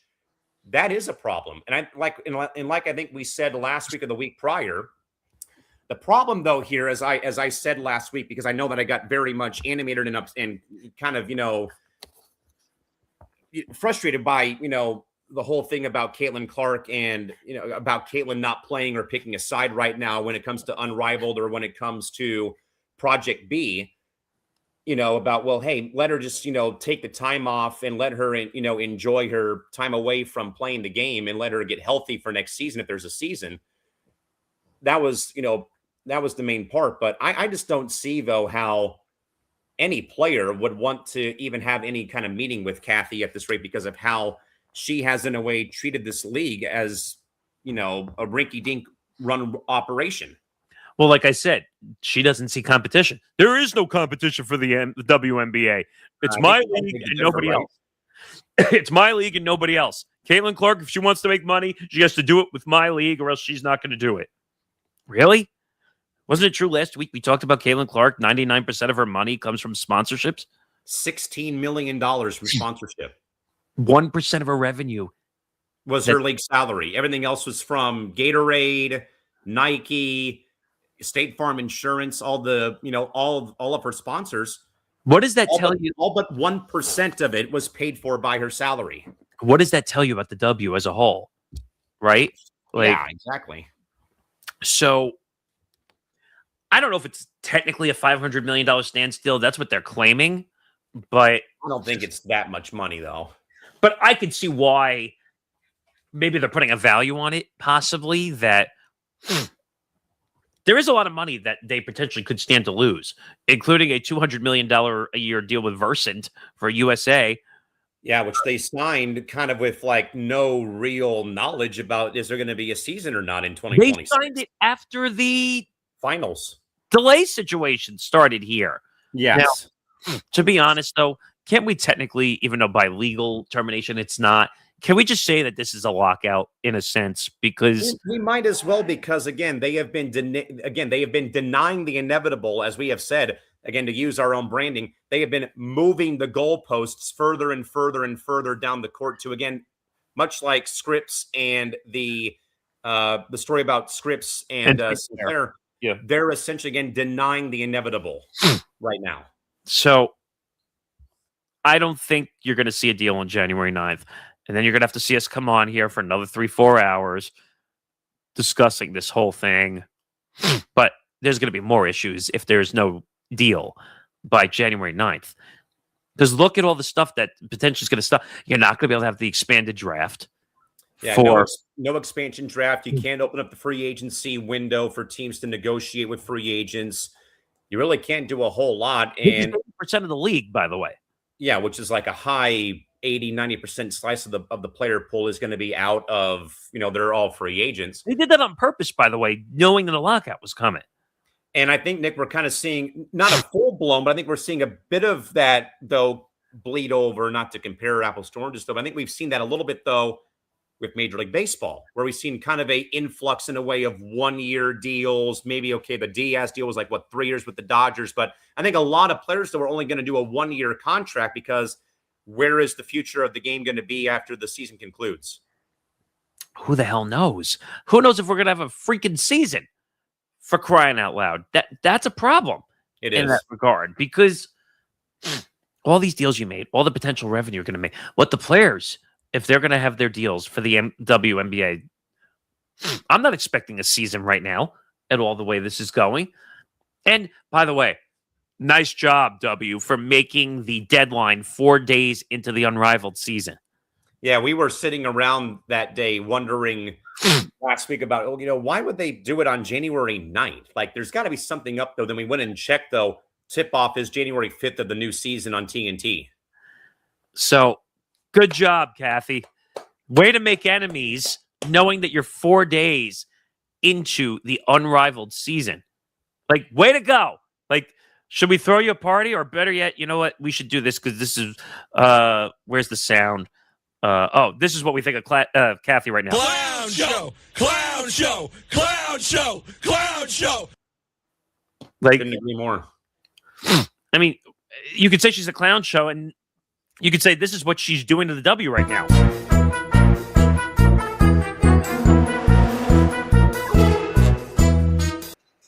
It's a big circus. What's going on with the W? And maybe, and maybe, who knows, maybe the strike is probably the lockout's probably the best thing for the W. But to my longstanding argument, though, Nick, if this league locks out, every single piece of positive momentum and positive news can go right down the porcelain throne because of the commissioner's office. Yeah, I don't know. But this is a weird situation for the W, and you're going to have a lot of female sports fans who are going to be pissed because this is what they like to watch. And there's a lot of big names. And by the way, what was the other player I was going to mention? Asia Wilson. By the way, congratulations to Asia Wilson, who's pregnant with twins. Now, we saw the last issue that happened with the pregnancy, which finally got passed through. And that was the news. And we can touch base on it though here because it is in the WNBA story rundown. De'Erica Hamby, who you might remember though, was a veteran with the Sparks drafted by the Stars, and when they were in San Antonio, she got drafted by San Antonio. Went with the club when they moved from San Antonio to Vegas and became the Aces. De'Erica had sued the Aces for basically like neglect, lack of maternity leave after she had, one of her children. The lawsuit had gone on for the last couple of years, though, and we can confirm, I believe, Nick, that the lawsuit got dropped within the last couple of days. They agreed to kind of let it go. The rug, yeah. And now she with the Sparks, I think. Yes, she's in LA now. Kind of glad to just see that go away. I think both sides knew that this was a losing battle. Well, I think the Aces knew this was a losing battle. Yeah, and the Aces got docked, I think, with a fine. They got docked with forfeiture of draft picks, and something else happened. And I think Becky Hammon got a suspension, I want to say, for a game or two. It's a bad look. Come on. Very bad.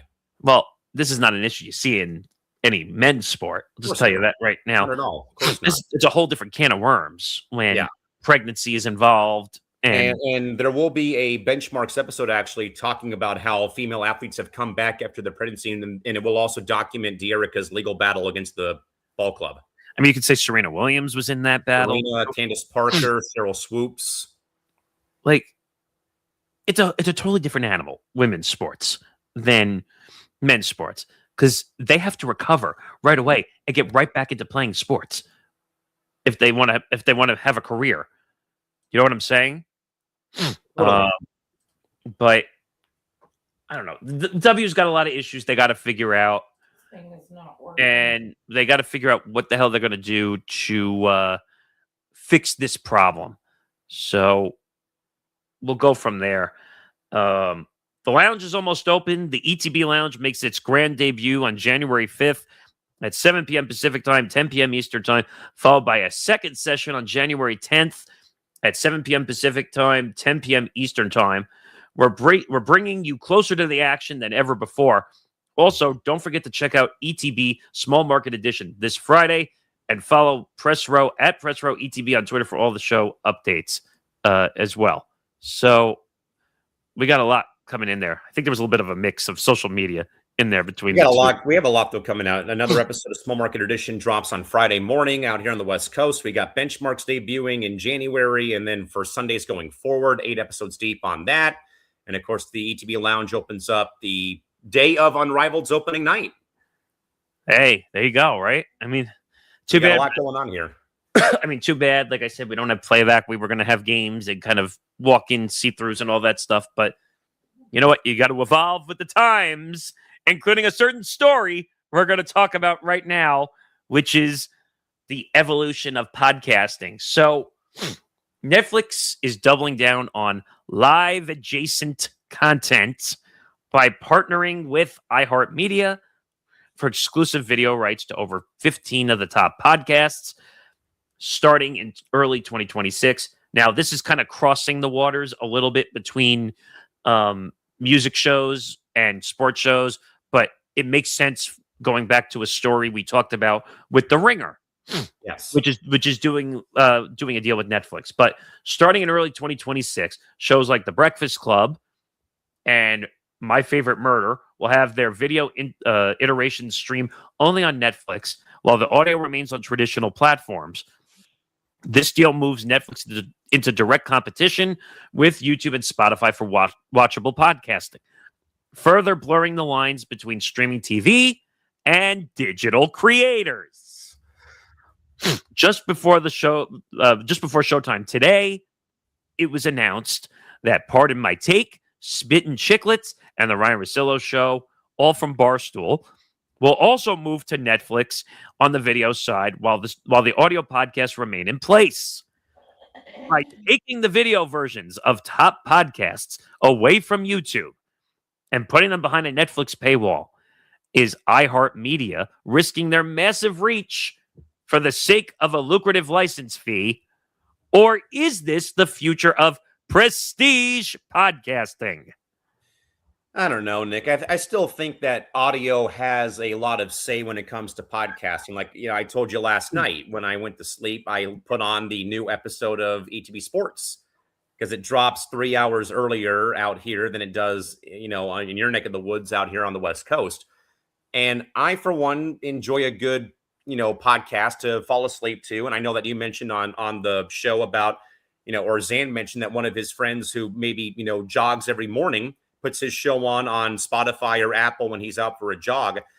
And we even talked before the show today that we were even, thinking about the fact that radio has now put a simulcast of the like WFAN or KWFN or KGB-AM feeds onto YouTube.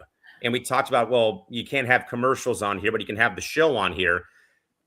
I don't understand, though, the logic about moving a audio format into or behind a paywall on Netflix. It just the video feed. It just makes no sense whatsoever. I don't get it. So the way the podcast industry has evolved is we've gone from, let's look back at how it's kind of evolved. So it used to be audio only. You'd record your podcast on whatever audio devices or audio recording devices.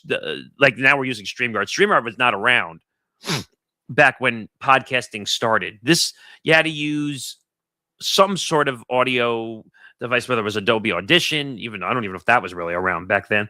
But however it is, you had to record the audio, then you had to edit, and then you would just put it up on, it's Apple Podcasts, but originally iTunes and Spotify and other podcasting platforms that allowed you to put up audio-only podcasts. Video versions of podcasts was not part of the evolution process as of yet.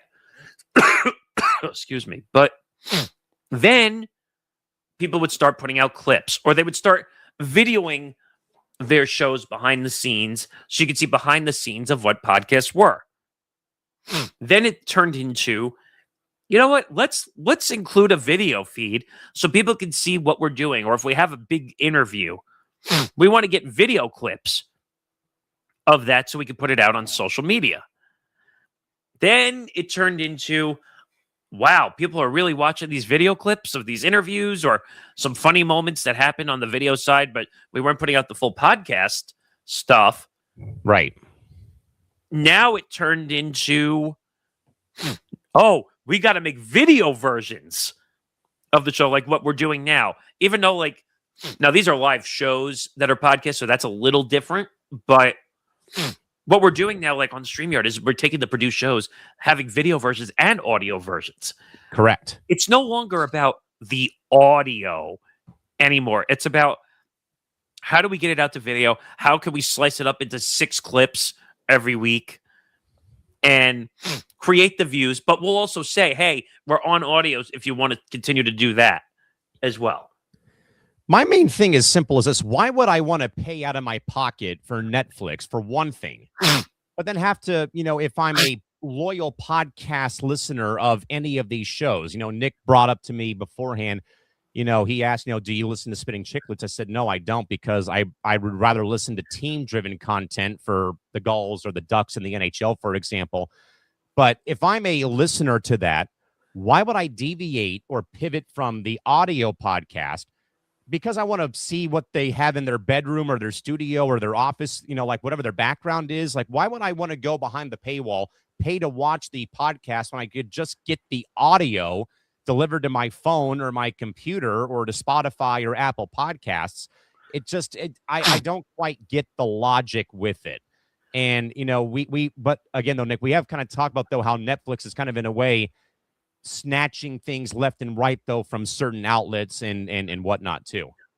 So you're talking about from a licensing perspective, what they're doing now with content. But I think the video versions, which if you think about it, everybody was using YouTube. Like we're using YouTube. See, the question, and this would be interesting eventually when we grow and evolve, like and get to a bigger audience metric, which we're starting to, but if a Netflix came to us and said, would you take the video versions and put them on Netflix? Of course. What would the answer be? Yes. No, but like what they're doing now with everything. Meaning that it couldn't be on YouTube. It couldn't be any of that. The answer would be what? Probably a no. Now, I'm assuming that Barstool and those shows are getting extra bumps for being on Netflix. I think it all depends on what the monetizational value is from a Netflix. Meaning that if they drop the giant check with a bunch of zeros after it, then it becomes a whole different conversation. Correct. So if Netflix came to us and said, we'll give you hundreds of thousands of dollars to put your video site on Netflix, you have control over all the audio. You can put the audio wherever you want. You can still be on Apple Podcasts and Spotify. We just want the video side of it is all. Right. That you can't deny money. Correct. I don't know what the financial, because a lot of times they don't release financial numbers for those deals. But I'm going to say that Barstool made out pretty well. I'm going to say if they made a deal with Netflix. And they also know Barstool reaches a younger demo. True. So, and that doesn't come for free either. Remember, I told you Barstool's working with UTA, which is a huge agency. So they negotiated a deal with Netflix. I guarantee you Barstool made a pretty penny if I had to take a guess.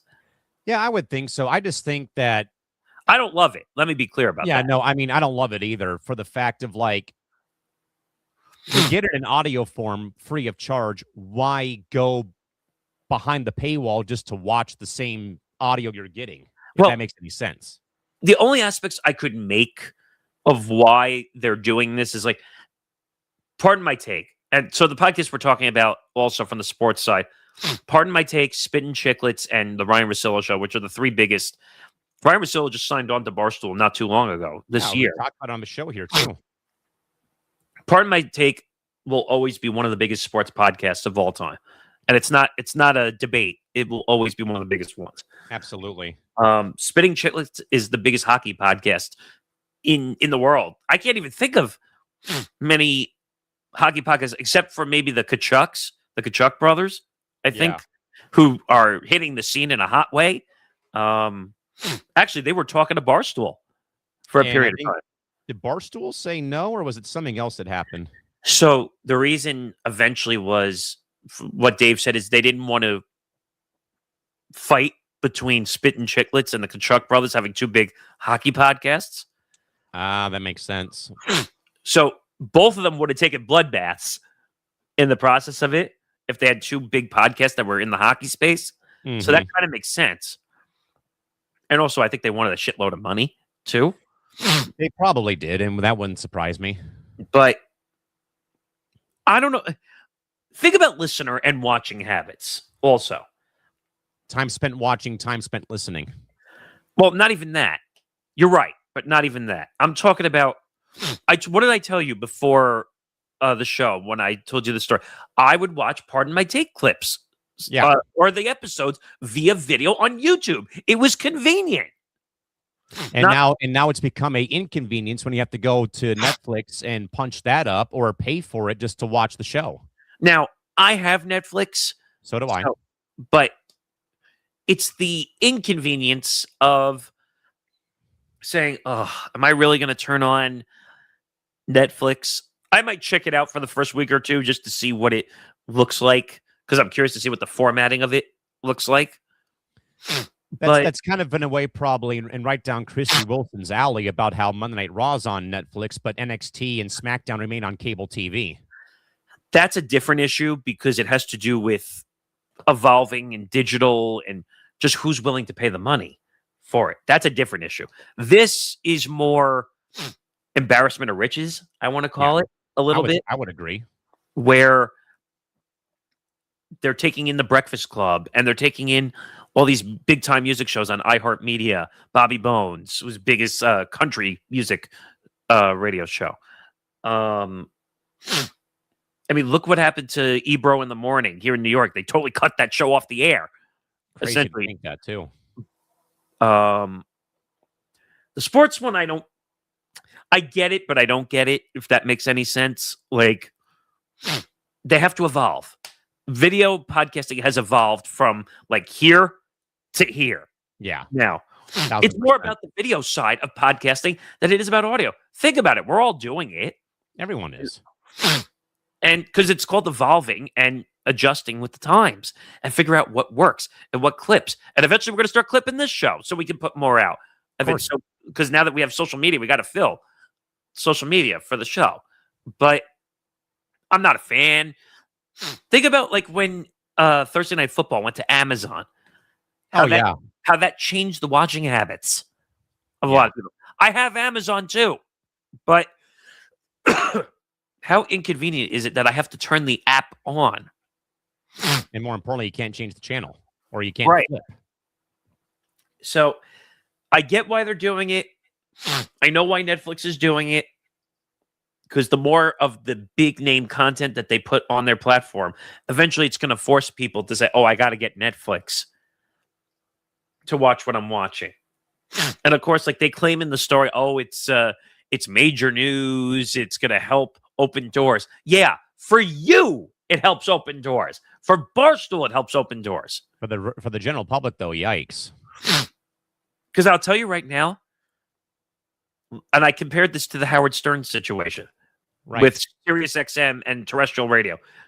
Because Howard used to be big on the numbers where he would say, I got 20 million listeners every single week. Yeah, because you're on free radio for all those years.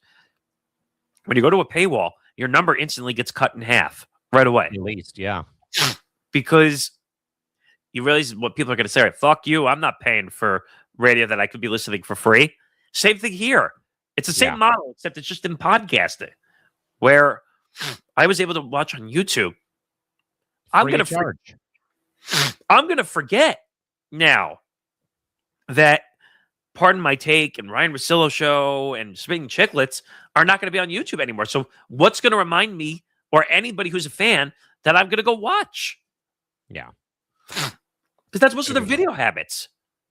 Yeah. And again, we talked about this a while back. So hey, we'll see what comes out of it, though. But also, just one last thing. Remember when Barstool said and Dave Portnoy said, F you to the public. We don't need any of these big networks helping us out. Everyone needs help. Everyone does. You have to make deals to get your name out there, to build a distribution. Why do you think we did stuff with playback for as long as we did?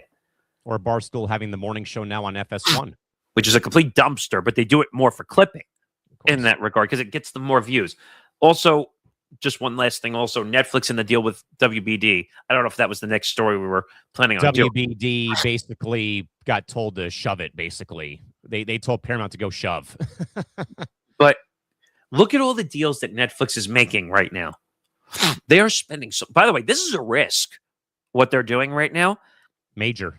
Spending all this money on podcast video sides, making the deal with WBD for all the rights when it comes to sports and all this other stuff. You better win. You better make the advertising revenue that comes along with the stuff, or else you are going to be in debt. Or you're in deep trouble, exactly. All right, Nick, let's go to the NFL right now. Week 15 was a bloodbath for superstar talent. Pat Mahomes, Micah Parsons both suffered season-ending torn ACLs, while Devontae Adams came up lame with a hamstring injury.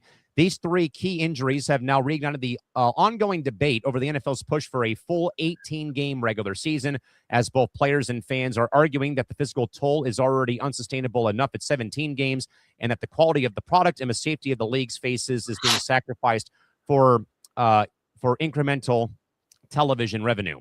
Nick, as the NFL continues to march towards an 18-game regular season, does the loss of marquee stars like Mahomes, Parsons, and Adams in December prove that the league has finally reached its physical breaking point, or is this simply the unfortunate cost of doing business in a $20 billion industry? This is a tough one because the industry continues to make more money, but they're making less concessions for the players when it comes to health. Now, the Mahomes injury was unfortunate the way that it happened with a torn ACL. Now, he was already limping around. He had bad leg. He's had a bad leg for a few years. They were not going to make the playoffs. They got eliminated anyway. First time they've been eliminated before Christmas in like 10 years, by the way. Yeah. They made 5 out of the last 6 Super Bowls. This could just be wear and tear, too. Gotta be. It's so much football to be played in 10 years where they were in the playoffs. When you're constantly playing that deep in the playoffs, and I think I forget if it was Kobe or LeBron who said that, but I remember, though, happening or being said by some athlete that the wear and tear that you have over, like the mileage, as they call, it's the miles on the body. I think they may have said that about LeBron, I think, when he began, in Miami. He came back to Cleveland, went to the Lakers, though. All those years, though, of playing that long in the, into the, the spring, the early or late spring, early summer is one thing. I think, though, Nick, that sadly, both the injuries or all 3 injuries probably, I don't know if it's about the 18-game season, but sadly, just a very unfortunate stroke of luck for all 3 of those players. Yeah. I mean, injuries are all part of the game of the NFL. Parsons' injury was non-contact. The Mahomes one was contact. And then Devontae, I think, just cramped up going for a deep pass that was thrown by Matt Stafford. Yeah, he was a hamstring injury. He didn't tear anything. Puka Nacua got injured, too, at the end of the game. I think it's just the time of the season. It's week 16 of the NFL. We're getting very close to the playoffs and the end of the year already. I mean, look where we are. We're December 17th as this episode is airing live right now. We're very close to the holidays, which, by the way, Netflix, again, doubleheader. Which, by the way, Chiefs are the marquee game that night. Well, I was going to say that game is kind of useless now with Mahomes being injured, and they were eliminated anyway. But that game has no meaning right now. I mean, is it just for the sake of like, well, we're going to keep the game because if Denver wins, they win the division title, and somebody not named the Chiefs wins the division title? Like, who? Really? Come on. Well, they were never going to win the division title anyway. But Denver's a really good story. By the way, I think they've won 11 in a row now. Something like that. 10 or 11. So that game is kind of useless, and I'm kind of glad because Netflix deserves to shove one, to be quite honest. I don't remember what the other game is, but I think it's, don't they have like Commanders, Cowboys, Vikings, Packers, I think, or Vikings, Lions, I want to say. I'm looking this up. They got 3 games on Netflix on Christmas Day. I think it's 2. Let's see if I can find this really quick. No, it's I mean Dallas Commanders and then Lions, Vikings. I mean, I was going to say while you're looking that up, though, that I think, Nick, inevitably we're going to get to an 18-game NFL season. Which I think is stupid. And people could say, well, Callan, the NHL is going to an 84-game season because the players agreed to it. They're shorting the preseason and playing 2 more games. But they started to do that in the NFL too. They're starting to shortening the preseason, which I think is actually a good thing, honestly, because I think it's just when people crave the sport to come back after the off season. No one's craving the preseason though. Come on. Like no one craves the Hall of Fame game. No one craves, Chargers Raiders or Chargers Rams, for example, or the Giants and Jets in the Snoopy Bowl, for God's sakes. You notice though that most of the big names don't play in the Hall of Fame game either. Yeah. Why? Because we don't want to lose our players. Yeah, good reason. That's a logical reason. You're not going to lose somebody before the season starts. Yeah, but I think inevitably, sadly, we're going to be stuck, though, with a 18-game season. And I would really hope, though, there's 2 bye weeks for every team and not 1. I think that'd be stupid. Well, if Roger Goodell gets it the way he is, because he wants 16 international games coming up soon. You'd have to factor in traveling to London or Dublin, or you're going to have at least 1 bye for every team. Well, you already do. Accommodate the travel to leave the country to go overseas. So you're going to have at least 2 byes, depending on how that goes. But they should put a game back in Toronto again. Well, they can't with the CFL, but they can play at Rogers Center. I mean, they could. Oh, you could, but here's the thing: if Roger Goodell could have a 20-game season, he would. Let's just admit. Let's call a spade, really, because they just want revenue, and the owners want revenue. They don't give a shit about what the players are. But here's the thing: as you continue to add games, to the regular season, players are just going to take games off. You're going to NFL have to deal with load management. So how about that? So, first of all, NFL takes way more physicality than any other sport. You notice that's why it has the least amount of games, right? Yeah. So, but you're getting to a territory where you're going to have so many games. One, it's going to be impossible to afford as a fan. As if it already wasn't bad enough right now. But first of all, the NFL doesn't care about the fans whatsoever. No, They're just not. If they cared about the fans, they wouldn't be on 10 million different streaming platforms, making it impossible to get each game. And they wouldn't have left St. Louis and San Diego. Just saying. And also, you're going to have an exclusive playoff game on Peacock for crying out loud. As they have for the last several years. But why? Like, just put it on NBC. It makes no sense. Figure it out. NFL, I need to take my bottom line from $16 billion to $18 billion so I can make an extra $2 billion. Ooh, big deal. Yeah, so Roger Goodell can justify his $40 to $45 million salary with his private jet and all that nonsense. Oh, goodness. Nick, and some more basketball news, though, but off the floor, though. Not the first time, though, Nick, we've seen this happen, sadly, but New York Liberty star Sabrina Ionescu is the latest victim of an ongoing terrifying string of professional athletes whose homes have been raided and burglarized.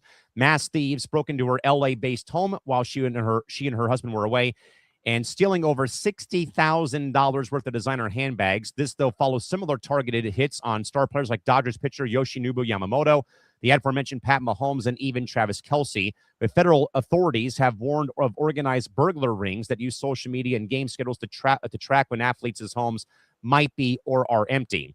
Nick, with a rise right now of high-profile athletes being targeted so frequently, is the burden of security now on the leagues and teams to provide 24/7 residential protection, or must athletes radically change how they share their lives on social media to keep themselves safe? Nick, honestly, I don't really see a whole lot of athletes from who I follow. They might share where they're at, though, but they don't actually give you like the location sticker. But I also, though, don't know, though, Nick, if there's a proper way other than maybe better home security or a gated community, for example, as a lot of these athletes do live in. I think you probably know very well, but out in Los Angeles, there's many, many homes who are behind, metal rod fences or behind, certain styles of protection. Is it, security? Is it, having friends? Hey, I got a game. Can you go and watch the house while I'm away, though? And this is also, Nick, again, I think Joe Burrow had his home raided at one point. Kelce, obviously, Yamamoto, Luka had his home raided, and I think they had like watches stolen from his residence. Shohei as well. So maybe, Nick, your thoughts about what could be done here. I don't know if there's a perfect solution. I don't think it's really on the league or on the teams, though. I think it's just more so on the player and whoever else to better keep surveillance of their house while they're away. I mean, the first reaction I had was, first of all, because first of all, $60,000 in handbags. How do you have $60,000 in handbags? A lot of Louis, a lot of Hermes, and a lot of Prada, I would be assuming, at that home in LA. Someone said when I saw this story, like $60,000 worth of handbags on a WNBA salary. Endorsements. Well, true. But first of all, that just seems like an overabundance of handbags. But this has been a problem for many years now. Joe Burrow had his, like we said, I don't know if it was a mansion, but really a house broken into. Travis Kelce. I mean, Yamamoto, Mahomes. People are sick people in this world where they're tracking when athletes are not going to be at their house. Most of these houses are in gated communities. Yeah, as I said, they're usually behind like a metal rod fence or behind. Now they have security. They have security now watching their damn houses. Man, who would have thought we'd be saying that in 2025? I mean, I do get that a little bit because they're public figures, so everybody, of course, is looking for them. But this is a crazy world we live in when it comes to being a public figure. You have to be careful with your family. You don't want your kids getting attacked or other family members getting attacked. I laugh sometimes when people say, "Oh, I want to be a celebrity and a public figure." Me. Are you sure about that? And I'm like, no. Like now, people are like, hypocrite. Look, what are you doing now? You're you're technically in the public spotlight, doing everything. And I was like, okay, but we're not Patrick Mahomes. We're not Joe Burrow. We're not a public figure. Yeah, we're in the space, but we're not. But we're a bunch of nobodies. So you just got to be careful, like when it comes to being a public figure, and when it comes to doing certain things, because you never know what sicko people are out there, and it could be people who are not fans of the team or fans of the team. I want my favorite athlete. I'm going to just go steal from his house. First of all, how do you know where his house is? Most of the time you can't. I mean, you could find any house on the map by looking for it. But it's not fair. Like, what? Why? I mean, are these people really that sick to look up in public records where certain athletes Yes. live, for God's sakes? Like, Yes, wow. That's where we're at now in 2025? Almost 2026. Yeah. Like, people will do anything. Anything. Why do you think that public figures, whether it's celebrities or athletes in that regard, why do you think they need all this security? Yeah. When they're running around on the field, there's more security than I've ever seen. And it's warranted because there are crazy people out there that will do anything to these athletes to injure, hurt, steal, do anything, hostages, anything to get what they want. Yeah, I mean, this, though, is pretty concerning, though, Nick, that this becomes the fourth major athlete, 5 if you include Joe Burrow again, that mass thieves broke into the L.A. home of New York Liberty star Sabrina Ionescu and stole about $60K worth of designer handbags from Sabrina's home. Again, following similar targeted hits on Yoshinobu Yamamoto of the Dodgers, Pat Mahomes, and Travis Kelce of the Chiefs. We heard about Ohtani's home even being raided. Luka Doncic had his home raided when he first came to the Lakers. And again, Nick, the question again was more about, is the burden of security now on the league and the team to provide 24/7 protection? I mean, I don't know if your thoughts on that, though. Should the league and the teams be liable for that? I don't think so. Well, it depends what part of life or what part of their life you're asking them to provide the protection for. So what specifics are you asking? Yeah, exactly. Like, that's the part that I don't quite understand. If it's during team activities or it's around game days or like during the season when they're doing the walkthroughs, then yeah, they do have to provide security because, well, number one, that's their investments. Believe it or not. I can't believe I have to say that too, but these guys are more than just people. They're investments to these owners. They are. So that's why you see security following them around the clock. During this season, they're probably rolling around with security for the most part. It wouldn't surprise me, Nick. And, this is a little bit off kilter from the burglary, but in a way, though, I think it ties in with how fandom has become, not because of betting and parlays, but I think I may have said this, though, to you off air during one of our late nights doing work for the network, was back in January, I went to my first WWE show in 17 years at the arena here in San Diego. And we got there early in the morning to try to meet some of the talent, but we weren't trying to be like intruding on them. If they, came and signed or took photos, then yes. And we happened to meet one of the female superstars, and then we got to meet referee Charles Robinson. But after the show, though, Nick, I was very much appalled about how when we left the arena, went back to our friend's truck and drank more beer, was that the amount of people, Nick, running around the parking lot, chasing down WWE talent in Ubers or lifts to the airport for having them to, sign a shirt or a belt or a poster.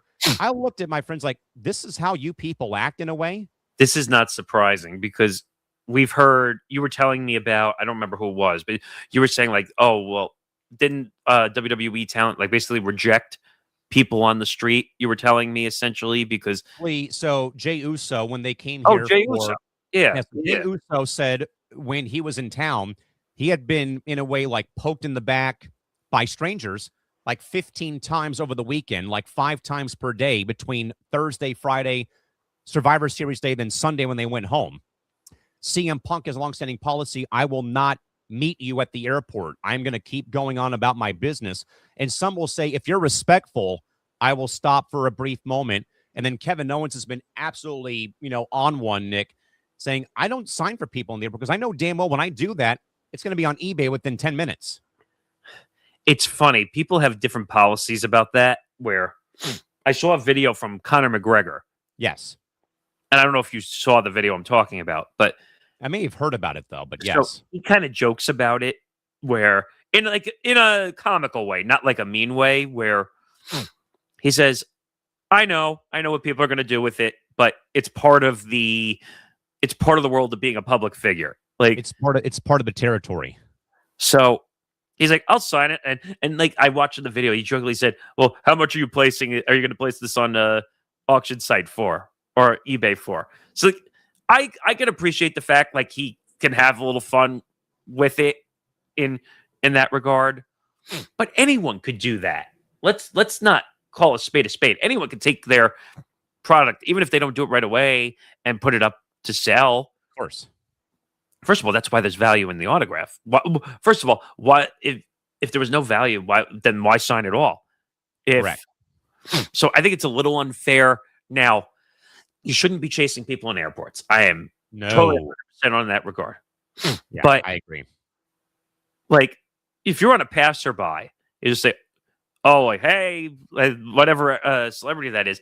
That's not being mean. Like, yeah, and one last quick story before we get to hour 3 was that I think January of this year, maybe December of last year, me and one of my friends we went to Disneyland. We went to California Adventure. We happened to be walking towards one part of the park, and there were 6 players of the Anaheim Ducks there for a promotional shoot, because every January or February, they do a Ducks Day for the franchise at the park. 5 of the 6 guys played in San Diego at one point in time in their careers, where I happened to work and announce for. So I knew who they were. And my friend Matt and I didn't want to intrude on them because they were busy shooting content for social media, for TV. How many people walked up? Well, when we first walked up, all we did was just say hi to the guys and shake their hand. And I had one player look at me, and he gave me that look like, I know you from somewhere, I recognize you, but I can't put a finger on it. And I just left it at that.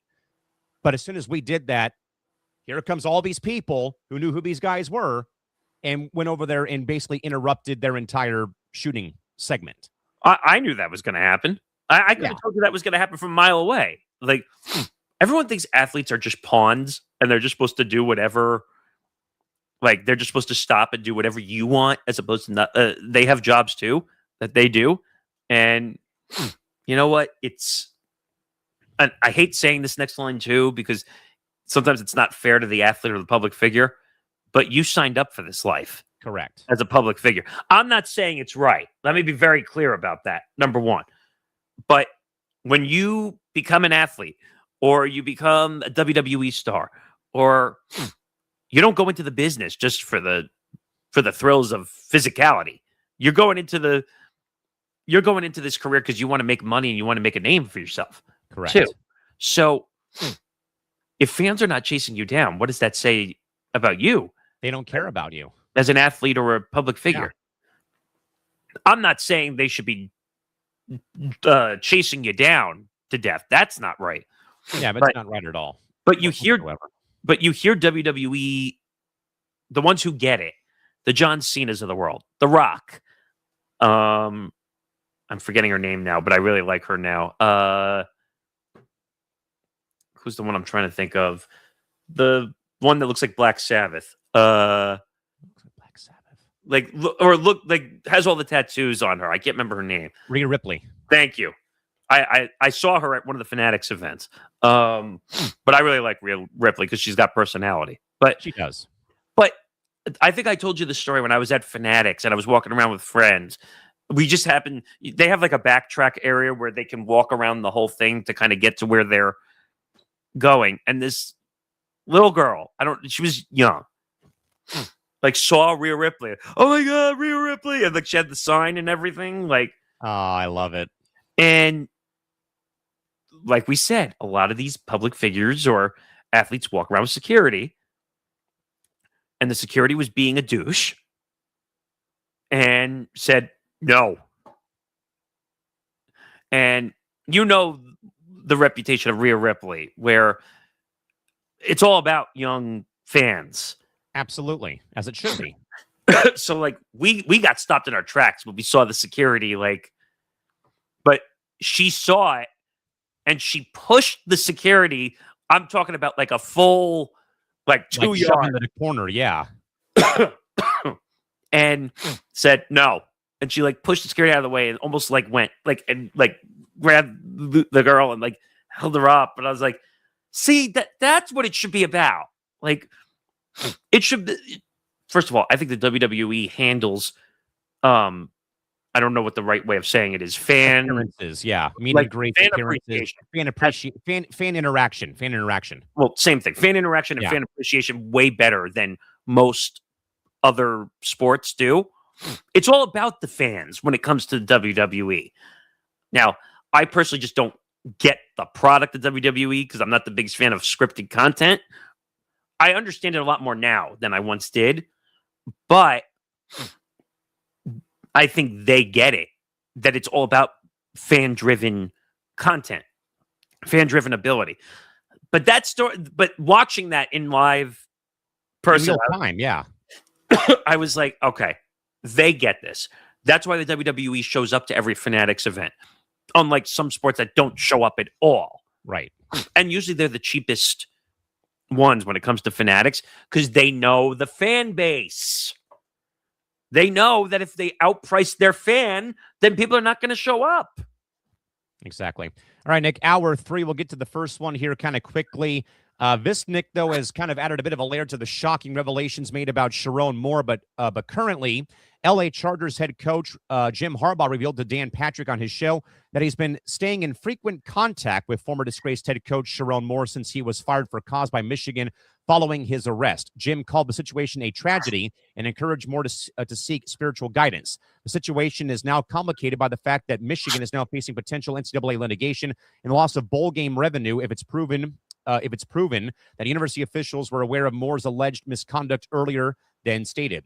Nick, by Harbaugh publicly, though, defending Moore and staying in close contact, is he showing genuine loyalty to his former protege, or is he also inadvertently making things more difficult for a Michigan administration that is trying to legally and culturally distance itself from the Sherrone Moore era? Your thoughts? This has nothing to do with Jim Harbaugh. From a Michigan standpoint, this has nothing to do with Jim Harbaugh. So anything that Michigan says that basically has to do with Harbaugh, like, you could throw that out the window because it has nothing to do with it. Has nothing to do with that situation. Does it look bad though that he's in contact when he's running an NFL team currently? Yes, that's not a good look. Sherrone Moore did himself in. Yes, completely did himself in by having an inappropriate relationship in every way, shape, or form. Okay. Now, I would never admit. I think Jim Harbaugh is a little ballsy, admitting on the Dan Patrick show that he has been staying in frequent contact with Sherrone Moore. But I don't know how to feel. What was the actual question? By publicly defending Moore and staying in close contact, is Jim Harbaugh showing genuine loyalty to his former protege, or is he inadvertently making things more difficult for Michigan? No, this has nothing to do with Michigan at all. This is Jim Harbaugh, I think, just reaching out to Moore, I guess, it just trying to be there as a confidant, maybe.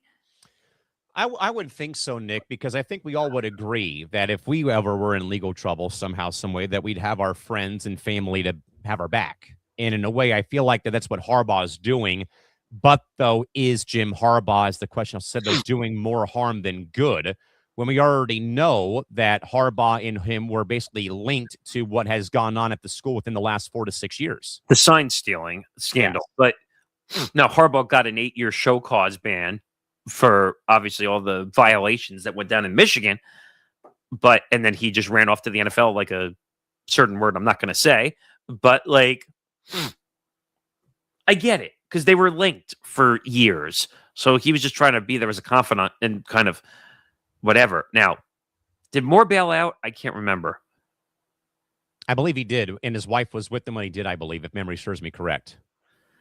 I feel bad for his wife, Moore's wife, big time, and the 3 girls. They're 3 kids. 1,000%. See, if I was them, I'd kick his ass to the curb and not take him back in. But they're a lot stronger than most of us would have been in that situation. You know, and Nick, the one thing we probably should have put in here, though, but I think FOS, though, did a phenomenal job covering all of the scandals. Because now this kind of points toward Manuel in a way, though, Nick, about what has gone on with this program. Not just with Michigan football, but across the entire athletic department. I want to say that they put a full timeline out detailing scandal after scandal underneath Mr. Manuel's watch. That's a whole nother situation with the AD over at Michigan, where I think I went through this with Nick D and Zan, like the amount of violations. Oh my goodness. It's a laundry list of it.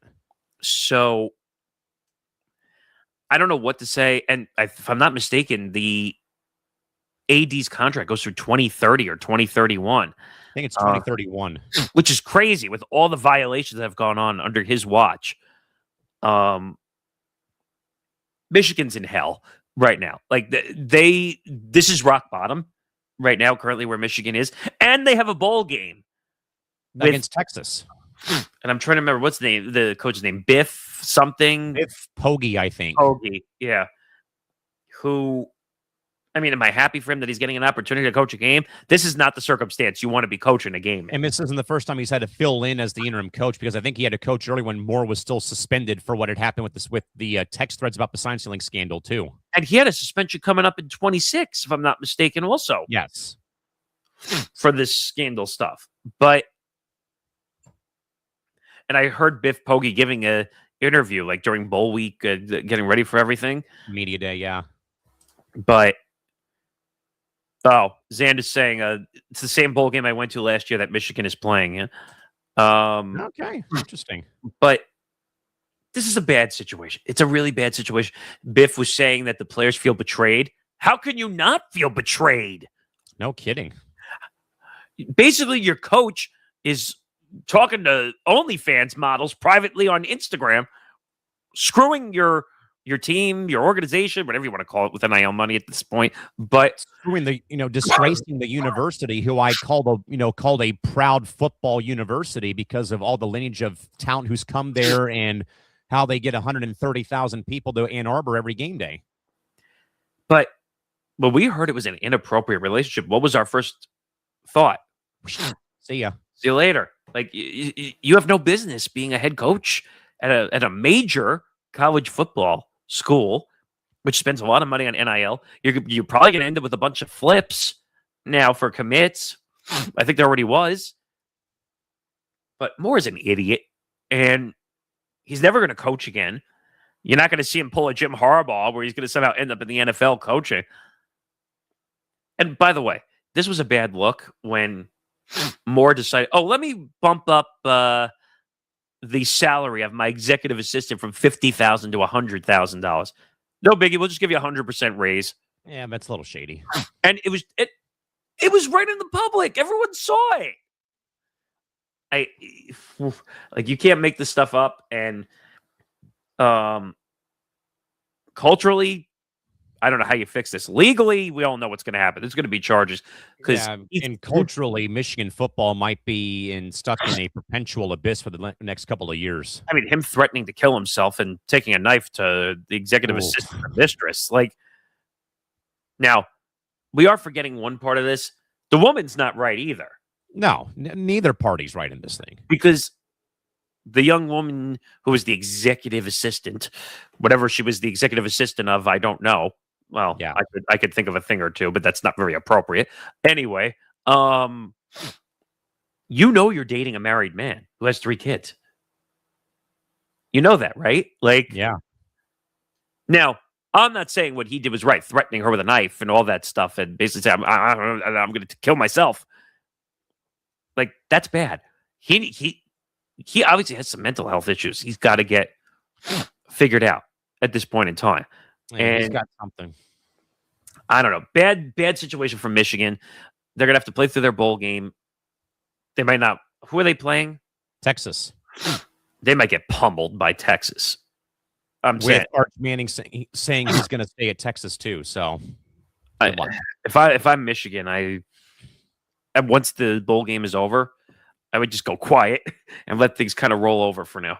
Yeah, need some time to get away. All right, Nick, let's go back to the NBA. Last night brought an end to the annual Emirates NBA Cup with the New York Knickerbockers winning a trophy of some type for the first time since 1973. But, of course, Charles Barkley did not hold back ahead of the NBA Cup final between the Knicks and Spurs, calling the tournament both embarrassing and ridiculous. Barkley's main grievance is that the league has to use a prize money pool of $500,000 per player to entice athletes to play hard and avoid load management. He also argued that being well compensated to play basketball should be enough motivation.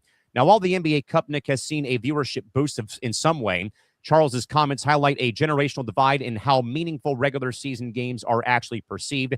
And also breaking this morning, the Knicks also announced that they would not raise a NBA Cup championship banner at the Garden, even though the Lakers and Bucks did for the first two editions of the tournament. Nick, is Sir Charles's criticism of the NBA Cup a necessary reality check for a league obsessed with gimmicks, or is he simply right now out of touch with a modern-day sports landscape that requires creative incentives to keep fans and players engaged for basketball, especially in December? Oh, no, I think he's totally right. I think he's a lot of times we say he's out of touch, but I think he's right. These guys are way too motivated by money and not enough about playing hard for team. Now, people are going to say, but Nick, how would you feel if you were not being compensated for doing a job, or you're running this network and you're doing it for free? Okay, we're trying to build something here. That's a little different, but these guys are already being paid millions of dollars. It's not enough that they're millions of dollars in salary, and now they got to be compensated for more just to compete in a tournament? Unless you're that guy who is on a two-way contract with the Worcester Knicks, who got his salary bumped because they won the tournament. Okay, that's fine. Like you're talking about players like 10 through 14 on a roster. But does LeBron need this money? Does Giannis need this money? Does Trae Young need this money? Does Jalen Brunson need the money? Does Karl Anthony Towns need this money? Like, no. And that's why these guys are not. That's why they weren't willing to play in the tournament. Well, first of all, you're playing in the NBA Cup games, whether you like it or not, because it's part of the schedule. And it's a requirement that you play, though, too, or that you're ruled out. It needs to be public notice that you're out for these games, too, because it's a national marquee game, is put in that player participation policy, too. Go ask Joel Embiid, and the 76ers have been fined multiple times for saying... Go ask the Cavaliers. So I do agree that with Charles Barkley slamming the NBA Cup, saying that it's embarrassing, because you're not doing anything different. You're playing regular season games, and then you're forcing these players to be involved in a tournament that they really don't want to be involved in, really. And the NBA did a horrible job at an attempt to copy the World Cup in a worst way possible. This is not the World Cup. I don't think it would be really like a World Cup copycat, but more of like a FA Cup from European soccer, where it's an in-season thing along with the rest of the entire regular season. That's not what the NBA said. The NBA said they were trying to be the World Cup. Even then, I still like it.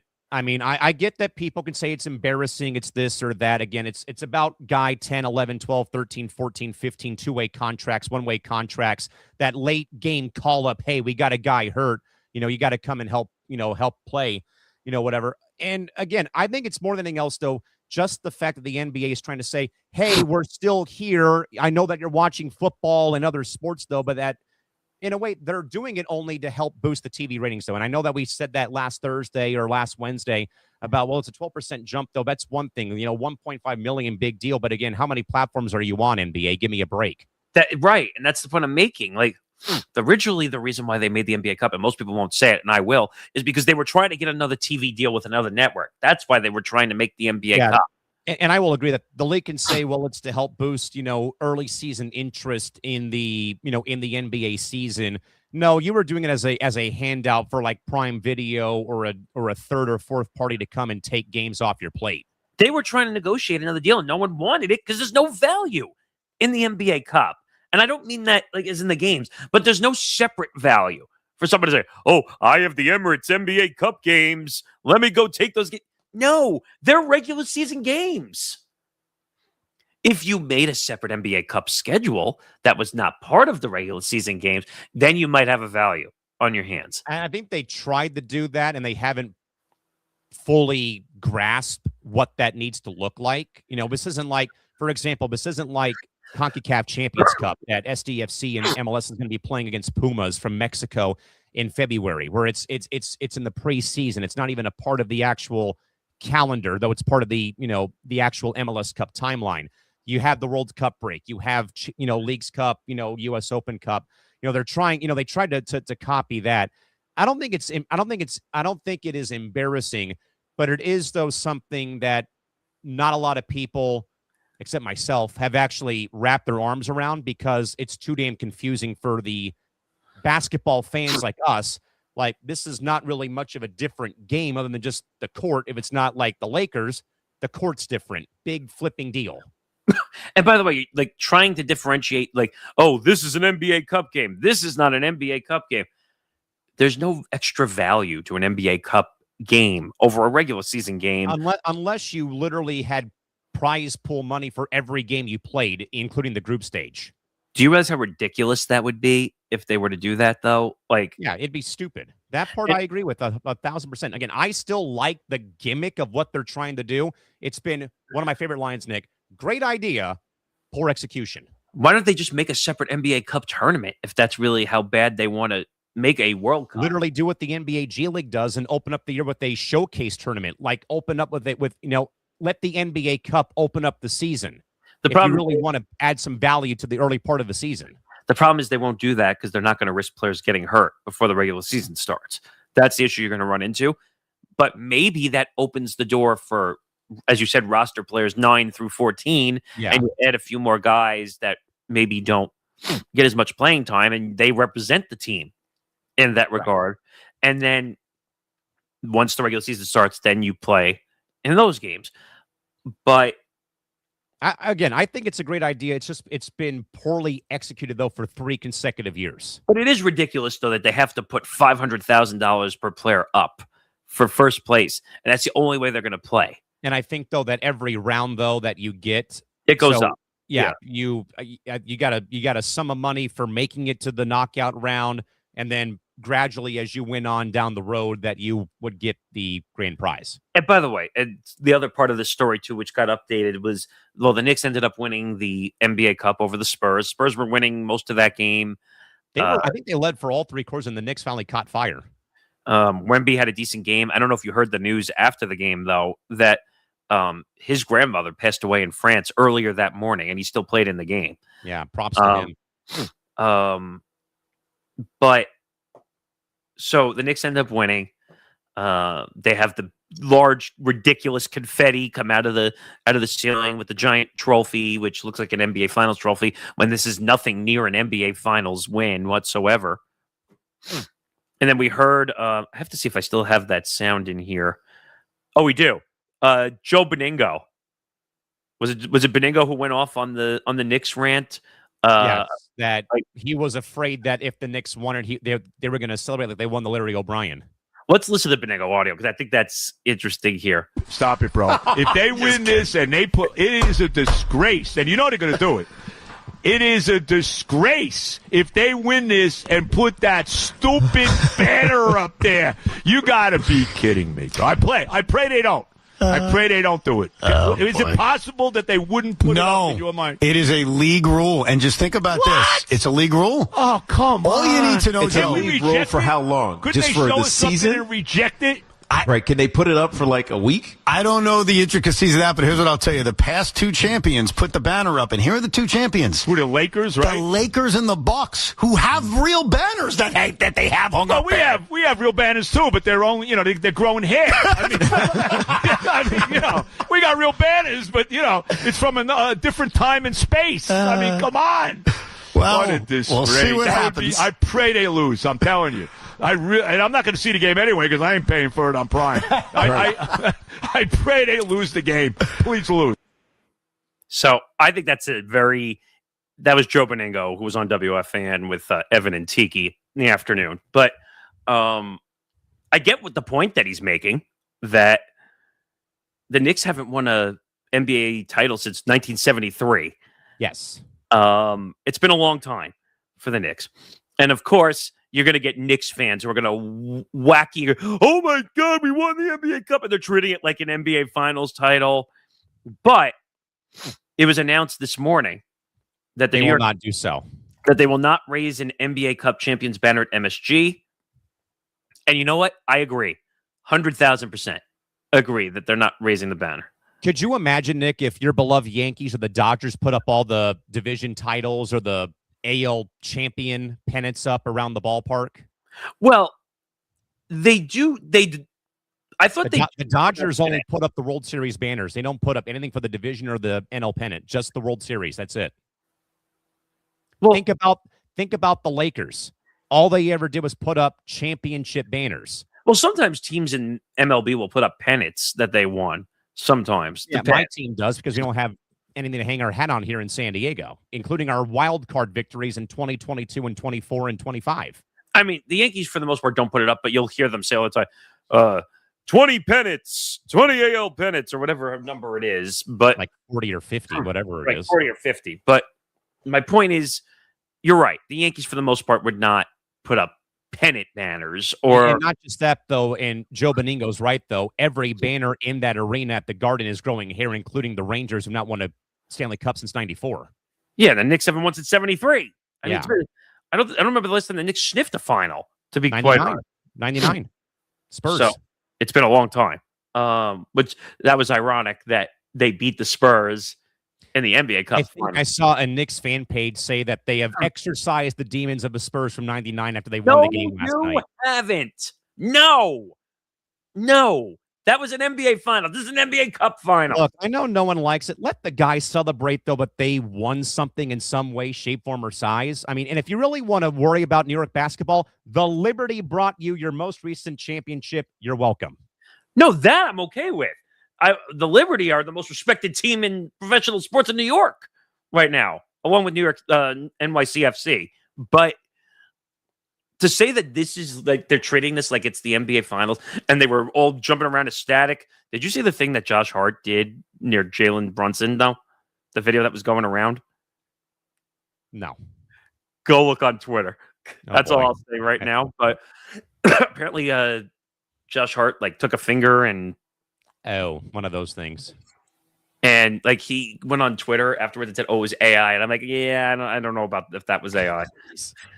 Now, and then there's the other sidebar, though, that the NBA Cup final might move out of Vegas eventually to potentially Duke, UNC, college venues. We'll see where that goes. Again, I'm all for it. Just name the damn tournament after me already, because I'm the one who cares about the damn thing. But why would you move it to a college venue? Those are not NBA-centric audiences, though. See, this is when you know something's not 100% working, because they're trying too hard to change everything constantly. More importantly, why are the games on Prime Video? Because they know it's not working, though I love the tournament. My favorite part is they say, "Oh, well, this is helping to raise the audiences." And like you said, we said 1.5 million during the tournament. 12%, I think, is what the actual number was. 12%, 15%, something like that. And I'll say this for every league, not just the NBA. You know how you raise the numbers? Stop putting shit behind paywalls. No kidding. Because that would raise your audiences, because then more people could watch. All right, Nick, this story is off the rails involving the other New York baseball team in Queens who was signing Yankee treadaways like Luke Weaver this morning. But, Nick, this one is way out of left field, though, in a very bizarre and viral claim on his podcast. Legendary former WFAN radio host Mike Francesa alleges that the trade of Brandon Nimmo was actually rooted in a political rift, good Lord, between him and star shortstop Francisco Lindor. Francesca has claims that the two stars clashed over their views on President Trump, and that the friction became so great it essentially broke up the locker room. Now, of course, the Mets have not commented. The story has exploded on social media, sparking a massive debate about how political polarization is affecting professional sports locker rooms.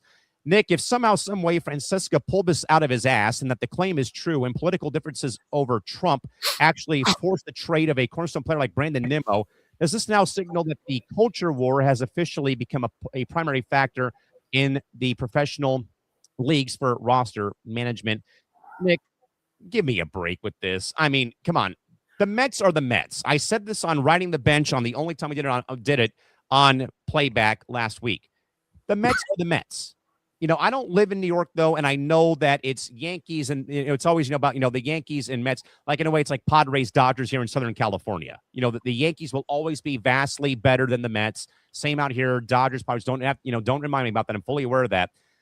But, Nick, but again, if you're a Mets fan, you always know something is going to happen during your season. You can almost stick your watch to it that, okay, here's where the collapse begins. All the years of losing the division title late in the season to the Braves or the Phillies in the early 2000s. Castillo dropping a routine fly ball hit by your Boyd A-Rod that lost him a game on national TV. Them losing the World Series in 15 against the Royals. Nick, this has to be the most idiotic, pathetic, and stupid thing to say that this would break up a locker room. That, Nick, this team crashed and burned towards the end, and they couldn't beat the Lowly Marlins to make the playoff field last year. Give me a break. I mean, you mentioned culture, and it made me think of this. How would you describe the culture surrounding this football team?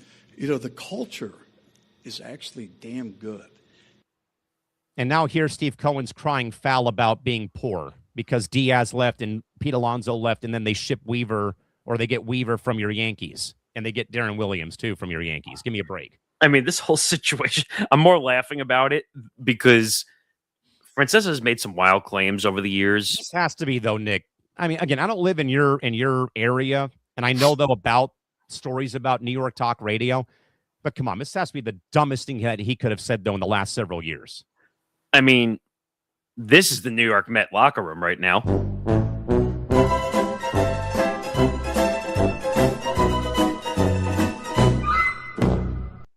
I mean, the locker room's a mess. I mean, if you're trading somebody because of political aspirations, or not aspirations, political viewpoints,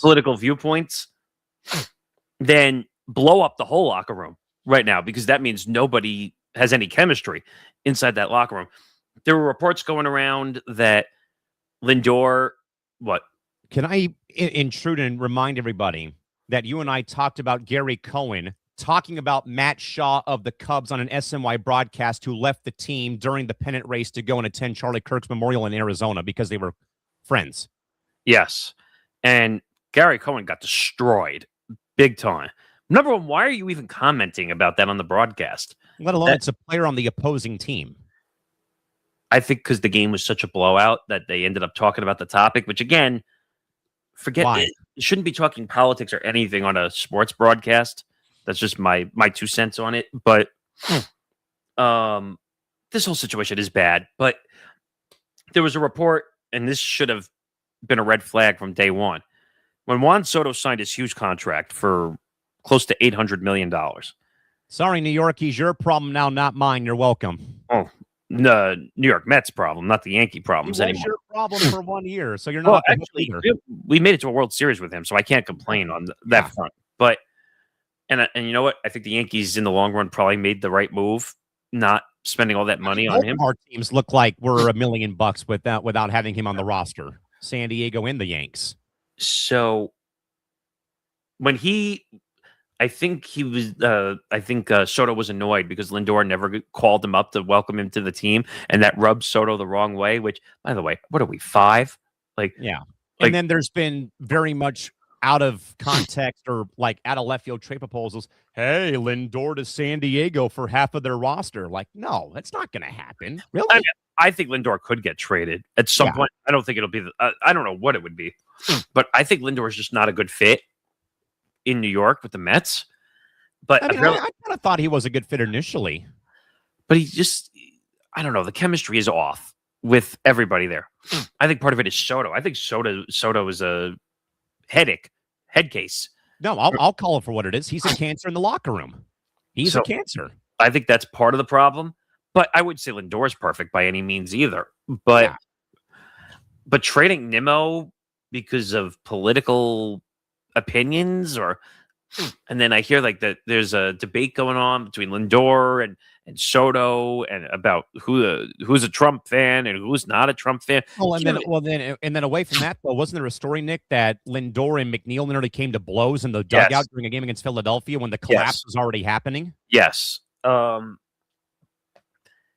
Just you're gonna have to rebuild this team. The Mets are not competing this coming season. They're just not. They let Pete Alonso go to Baltimore. They let Diaz walk over deferred money. The Mets were going to defer it over 15 years. Another Bobby Bonilla situation for them. What is up with all this freaking deferred money in baseball?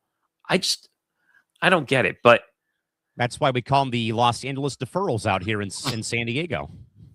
Now, I think Francesa is right about all the drama that's going on in the locker room. But he's way out of bounds about it. Well, they dealt Nimmo, who was a star player for the team, because he likes or supports the president. Yeah, the whole Trump support thing, and that's why we called the title of today's episode "Make the Mets Great Again." Mike Francesa and his thoughts on Trump in the Mets locker room, or whatever we called it. But Mike Francesa blames Trump for clubhouse chaos. Yeah, okay. But that is the most ridiculous and wild claim I've ever heard in the many years you and I have worked in media. That where are the claims backing that up?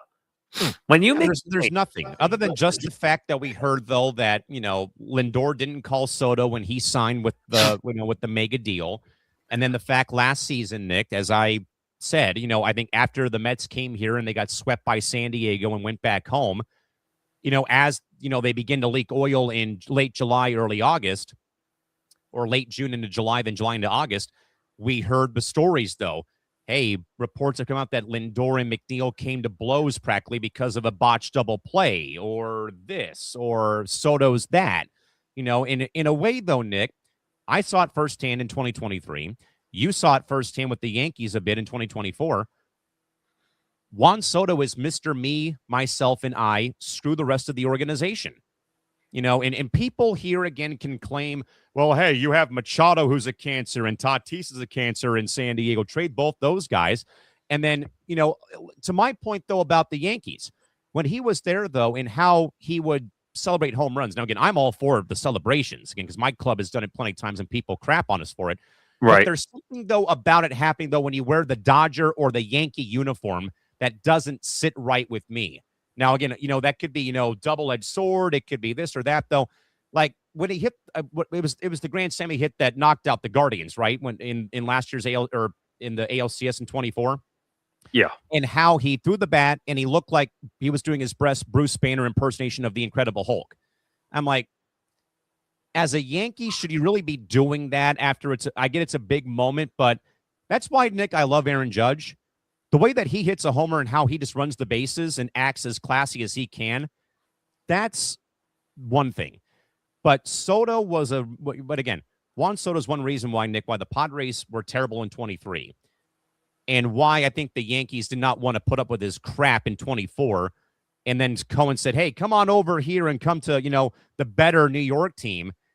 Are we sure about that when they lose to the Marlins 2 out of 3 and don't make the playoffs by a game because of tiebreakers?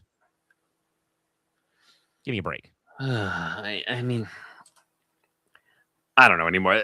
I think the Mets are in huge trouble now with Alonso being gone, Diaz being gone, who's been one of the best closers in baseball for the last couple of years. And I think as soon as they move off Lindor, that team is screwed. I think they're already screwed. No Alonso, no Diaz. Their bullpen is in flux. They signed Devin Williams, who was a shit show with the Yankees. And they signed Luke Weaver, your boy. Did they officially sign him? 2 years, $22 million. I like Weaver, too.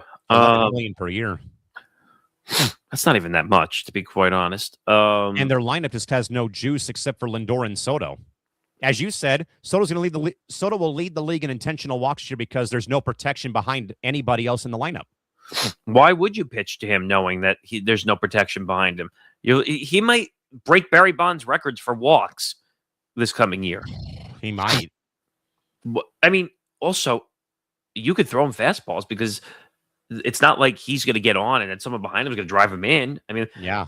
is it going to be like the year Curtis Granderson had with the Mets, where all he did was he hit a ton of home runs, but they were all solo home runs? Like, And they were like kind of like pointless parts of the game. right. So the Mets are in trouble. Francesa's an idiot. I mean, like, Mike Francesa makes himself out to be like the greatest like sports talk radio host in New York. Yeah, but claims like this, though, are very dangerous to be making. Well, yes, because you're mixing politics with sports. That's a whole can of worms that you really don't want to go down. But there's no proof. There's no claims. And by the way, they're not going to admit it if it's true anyway. Hell no. Does politics destroy a locker room at times? Yeah, it could. It could. But it's more player politicking, not real politics. Yeah, more like player politicking of, hey, closed door meeting, get your head out of your ass. You've lost 10 straight games. What are we going to do about it? That's about it. And Francesa claims it's his own sources telling him that. Like, yeah, who the hell is that? Give me a break. What sources do you have inside that locker room? None. Absolutely not. So we'll see what happens there. Don't forget, ETB Small Market Edition episode 4 drops this Friday. We're talking Matt Bush, or you are at least. The top pick who lost it all. Also, the ETB Lounge debuts January 5th, the day after, at 7 p.m. Pacific time. It's a brand new way to engage with the network in late night programming. So check that out. If you don't want to deal with all the politics in late night TV, then come to ETB Lounge to have a little bar style sports atmosphere. Also follow at Press Row ETB on Twitter and Instagram, and at ETB Network to stay in the loop to find out more about what's going on with those shows. All right, one final story, Nick, before we get to press comings today. Of course, Elle Duncan is on her way out of ESPN. She is set to leave ESPN for Netflix next year, and she is not leaving quietly. Duncan has reportedly used recent appearances to offer pointed words regarding the worldwide leader in sports, expressing frustration with the network's direction and workload. Her move now to Netflix, where she becomes the face of the expanding sports portfolio division, offers a higher salary and more flexibility. Her departure, though, does mark a huge loss for ESPN's daily programming and highlights the talent drain towards streaming platforms. Nick, though, is Elle Duncan's move to Netflix a sign that the prestige of ESPN or working there is now no longer enough to keep top-tier talent when streamers can offer more money for significantly less daily grind and toll on the body? Oh no, it's the second portion of it. I mean, like, Netflix is just owning the world right now. That's the nicest way I could say it. World domination. I mean, when this calls, you're gonna run for it. I mean, she's probably making a few million at least. Probably gotta be. I mean, Netflix has so much free money that if we stay open, you'll give us your money. Yeah, that's literally what this is. Like, it's Mr. Krabs syndrome. I go where the money is, and I don't go anywhere else. How about that? Eat those words.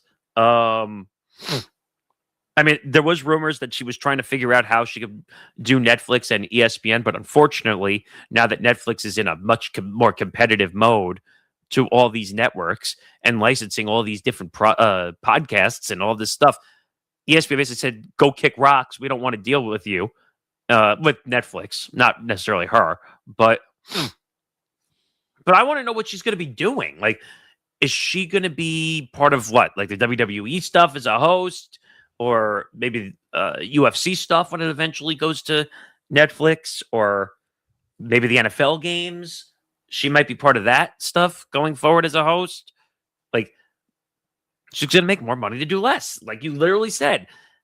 But it's going to be more prominent stuff.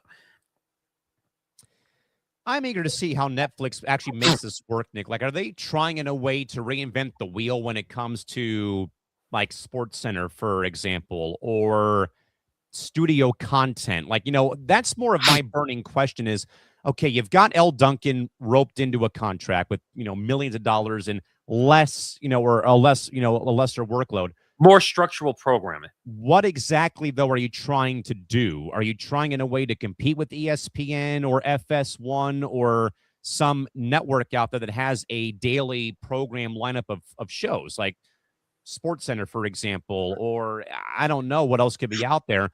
I think I'm just more confused about what exactly are you leading us down here for Netflix? I think they're just trying to compete with the 4-letter network. See, what people don't realize, like, what would you say, a decade to 15 years ago, ESPN was ESPN.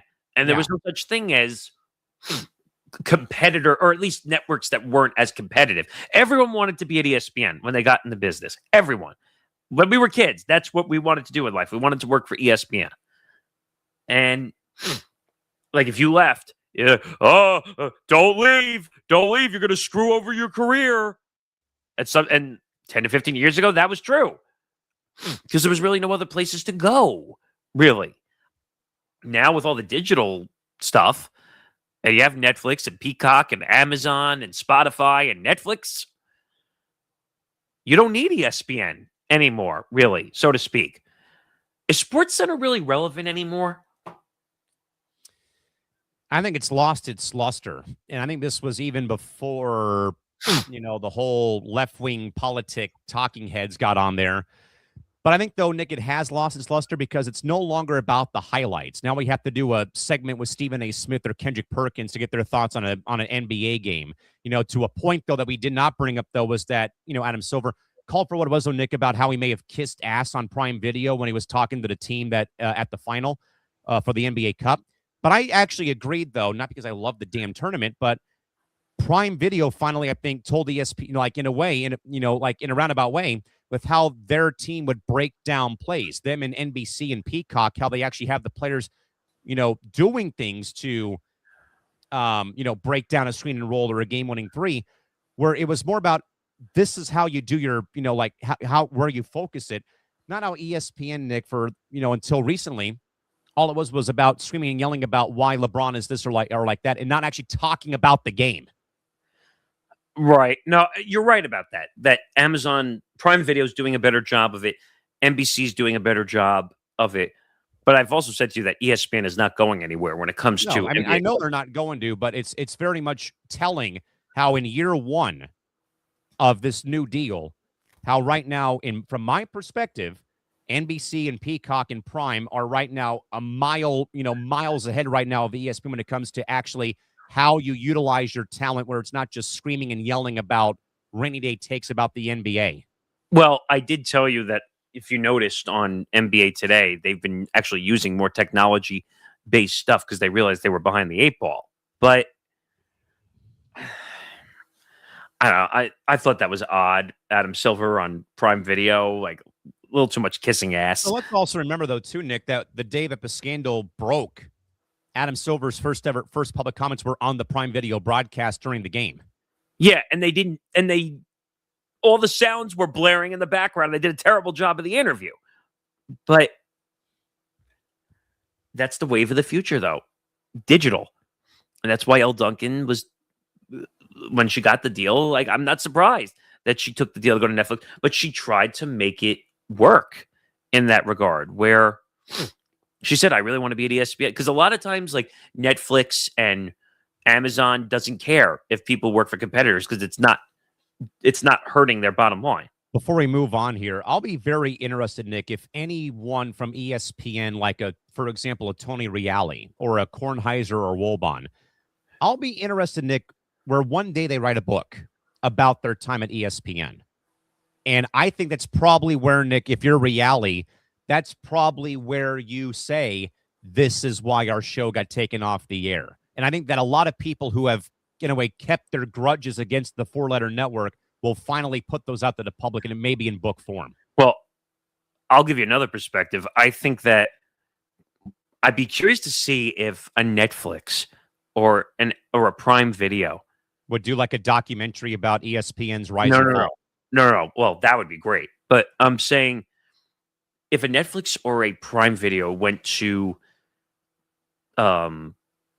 Mike and Tony, Wilbon and Tony, and said, do you want to do the show?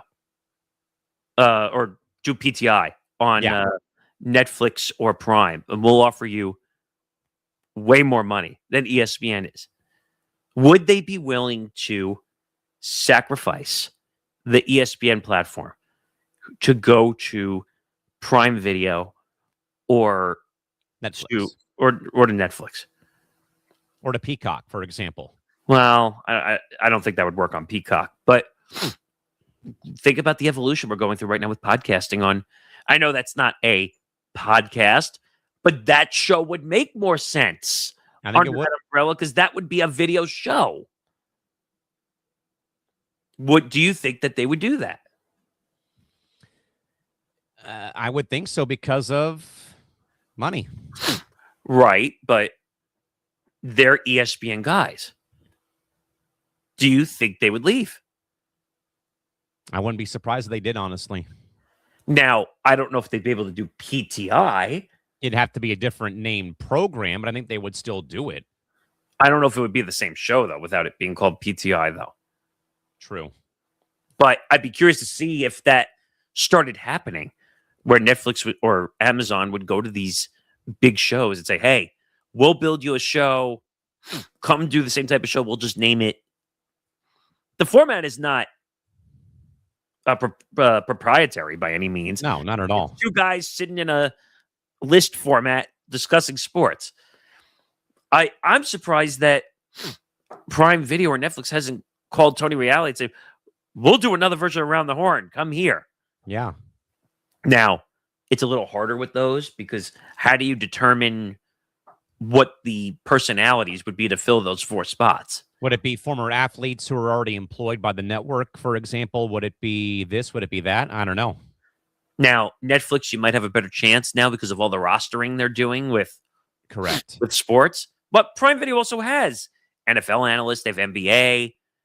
So either of them could probably do it. And they do have NHL rights, too, in Canada, though, for Monday Night Hockey, too. So you could have that angle as well with the story. I think it'd be interesting, like on Amazon, like if they got like Iron Eagle, Kevin Harlan, and like all the big play-by-play. Let's do a NBA Around the Horn. That'd be something. I mean, we said, and not that I really like bringing this up again, but Playback dropped the ball where they could have had Tony Reali at least once a week doing that show. They could have made a shitload of money with advertisers if they had done that correctly. I agree. And the platform would still be alive. To be I think it would be. But long story short, L. Duncan parting. I think this was literally a money situation. I agree. Nick, before we get to press clippings here this afternoon, a reminder once again, gang, that Benchmarks will debut on January 4th on your podcast app. Get ready for the deepest dives into sports stories you've probably heard about or never heard of. It'll be coming your way again January 4th and on Sundays on your favorite podcast platforms. And as a reminder, follow ETB on social media. We're on TikTok, IG, and Twitter. We're all at ETB Network. All right, Nick, press clippings here. 4 stories we cannot get to in its full entirety. Nick, furthermore, during the course of the day on Tuesday, NBA Commissioner Adam Silver once again reiterated right now that Las Vegas and Seattle remain the front runners for NBA expansion, as with more clarity on domestic expansion coming sometime next year, which I think, Nick, goes to why the NBA Cup final might be moved out of Vegas, because you're going to eventually put a team there at T-Mobile Arena pretty soon, or at a arena that Oakview Group wants to build by the former Sahara. And, of course, Seattle makes the most sense in the world, though. But thoughts about we'll have more clarity come next year in a couple of weeks. Again, this is not surprising. The NBA has been how many? I feel like you and I have discussed this topic, 10 times, 12 times already, that the NBA has been rumored to expand. I'm surprised they're not in Vegas already. Yeah. You have the NFL in Vegas. You have the NHL in Vegas. MLB. The WNBA is already there. The MLB's heading to Vegas. I'm surprised the NBA is going to be is officially going to be the last one heading to Vegas. Yeah, and I mean, they kind of broke the mold, though, when they put the 07 All-Star game in Vegas in 2007, and like they broke the mold, for like a professional league to at least try to, tap into the marketplace. And then, who would have thunk the NHL, the WNBA, and then the NFL would beat the NBA to the punch in Vegas? I mean, I'm assuming they're probably going to play at the Thomas and Mack Center, probably, if that's where they're going to have a Vegas team, because that's already built out as like a larger. They'll be at T-Mobile probably, or they'll be at a new arena being built further down the strip. But I feel like Thomas and Mack Center is built for. It's big enough to be played. I mean, it's big enough, but at a college venue, though, for an NBA franchise. That's where they had the All-Star festivities, though. Yeah, they did. And then ever since, though, the Lakers have played an exhibition game at T-Mobile Arena where the Knights play. They have, the Players Era Tournament. The Players Era Tournament is at Michelob Ultra Arena where the Aces play. And then Are they going to share, though, if an NBA franchise comes there? Like for Bill T-Mobile? Foley, the owner of the Knights, already said, "Hey, we'll put money into the arena to make sure that we can accommodate a basketball team too if they ever come to Vegas." The thing you just got to be careful of is like the situation that happened in Boston where the ice melted through on the court. And I've seen that in San Diego a couple times too. Why does that happen, though? They probably did not adequately put the giant jigsaw puzzle together of the wood pallets that are supposed to keep the ice condensation from going onto the floor. I always thought that was weird that they would put the ice under the NBA court. Yeah, but they put a giant layer of like very thick wood, like a giant jigsaw puzzle to keep the ice from melting through. I would just be worried for my players that the ice could potentially come through and melt through. It happened in San Diego during a preseason game, and the Lakers haven't come back since. I think for the Celtics, like they lost the game, or not lost it they had to postpone it. Yeah, They couldn't stop the melted ice from coming through. yeah. I don't know. We'll see. I mean, we'll see. I mean, that's still down the road again. There is talk, though, that they would be building a separate NBA arena further down the strip, apparently, with the Oakview group, I believe, wanting to build like a 20,000-seat building. So maybe it won't be an issue at T-Mobile, but we'll see. With that in mind, Nick, Vice Sports is set to launch a new docu-series called Don't Call It a Comeback, premiering on January 6th, with Noah Eagle being the host, that will focus on the greatest come-from-behind wins in sports history. I love this. I love this. This is great. Now, he's a little young, so I'm wondering if he was alive for some of these, but this is a home run. I think this is great. He's got a lot of energy, so that makes total sense. It would have been cool, though, if Ian and Noah hosted this show together. Oh, that would be amazing if that happened. Because then you can have the older perspective and the younger perspective in the same family who both work in the business. I mean, kind of in a way, but it's kind of like what Benchmarks is, because a lot of us are young and didn't probably grow up with like Cal Stanford, the band being on the field, or when Magic made his announcement about HIV. Now we're telling these stories, though, from the younger perspective in a way on Benchmarks coming up in January. What's cool about this also is it's being done in partnership with Front Office Sports and Skydance, which is Paramount. So a lot of power behind it. But we've seen Vice Sports or Vice in general. Like they do those interesting series. I forgot the one like Nico's always telling me about the WWE ones. I can't remember what that popular series is called where they like explore WWE. They explored radio from way back in the day. I don't remember the name of the series, but it's very popular. They explore different industries and stuff. But this is going to be cool. Like, so they have NFL playoff games. I'm reading the Front Office Sports actually PR statement. MLB American League Championship Series, the Rose Bowl, NCAA Final Four. Let's see. Some of the biggest names, legendary matchups: Andrew Luck, Amani Schumer, Shane Battier, Trevor Lawrence, Doug Peterson, obviously because of the Eagles, Sam Darnold, Curtis Martin, and obviously Josh Beckett when they made the run with the Marlins in 2003. Yep. Oh, and then they have some of the episodes. The 2000 Monday Night Miracle, the Jets over the Dolphins. Let's see. 1993 AFC wildcard game where the Bills prevailed over the Oilers. They were losing big time, and Frank Reich had to come in to win the game because Jim Kelly got hurt. Let's see. The 2003 NFC wildcard game, the Candlestick Comeback. When the 49ers overcame the Giants, featuring Jeff Chandler as the 49ers kicker and Jeff Garcia was the quarterback. Wow, this is San Jose State University. Let's see, the 2013 AFC wildcard game where the Colts prevailed over the Chiefs, featuring Andrew Luck. Let's see what else. The 2007 MLB American League Championship Series, where the Red Sox triumphed against Cleveland. That was a big series. 2001 NCAA Final Four, Duke stormed back to overcome Maryland. And then the 2017 Rose Bowl game, where USC won against Penn State in a back-and-forth thriller deemed one of the greatest Rose Bowls ever. So, a lot going on here. I like it. This is going to be a great series. And Noah Eagle is going to bring a ton of energy to that show. I love Noah Eagle. Same. I think he's great. Like, don't get me wrong, Ian will always be my favorite, always. But I love that it stayed in the family, and they both have similar mannerisms, which makes it even funnier to watch when they're doing games. But I love that they put him on the NBA nationally. I think was he still doing Notre Dame football? I think he was doing that. And then I think he's doing a few other things also. Oh, he's part of the French Open roster. Yes. On, it's Warner Brothers Discovery, but what is it really going to be once it goes to Netflix? Who the hell knows? It's such a confusion. I have no idea. But great story. I think it's going to be a great series. I like it. Nick, despite saying nothing has changed in WNBA leadership since her explosive October interview, Nafisa Collier remains publicly confident in the league's long-term future. How about no, until that commissioner's gone?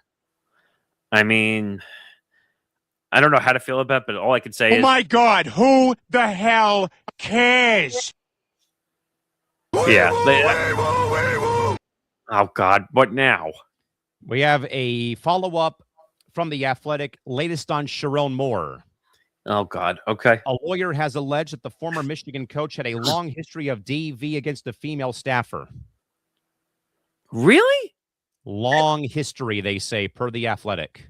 Wait, with this staffer? Believe so. And it's just coming out now? Three writers of The Athletic, including Katie Strang, Austin Meek, and Sam Jane, have written that former Michigan football coach Sherrone Moore had a quote-unquote long history of DV against a female football staffer during the relationship, the woman's lawyer told police. Okay. Remember how we said that this was going to get worse before it gets better? This is worse. Detective Jessica Welker of the Pittsfield Township Police Department provided that information in sworn testimony at a complaint authorization hearing Friday, prior to Moore's arraignment on the charges of third-degree home invasion, stalking, and breaking and entering. The transcript of the hearing obtained by The Athletic reveals new details about the circumstances revolving around Moore's December 10th arrest. The female staffer told police that she disclosed her relationship with Moore to the university earlier that day and was preparing to leave town when Moore barged into her apartment. Not good. Not good. This is bad. It's only getting worse. Last topic, Nick. Blue Jays manager John Schneider sent what he called a subtle jab to Fox Sports' Joe Davis for repeatedly telling the same spring training story during the World Series broadcast. But I also think, Nick, it was about how that ending of the World Series was called by Mr. Davis, too. Well, you and I both complained, and I'm the one who took flack on TikTok. By the way, that clip is still receiving likes. Still. You know what? We're going to do a TikTok check because I want to see where the... Oh, my goodness. Let's see what I can find. Let's see. To see how far back we have to go just to... here we go. So two of the clips. One is at 48,000 and the other one is at almost 65,000. So you can't make this up at all. But I do have to do one thing here first. Where is it? I got two pieces of information for you here. News: Hall of Famer and four-time Defensive Player of the Year Sylvia Fowles is joining the Portland Fire as an assistant coach. Good hire.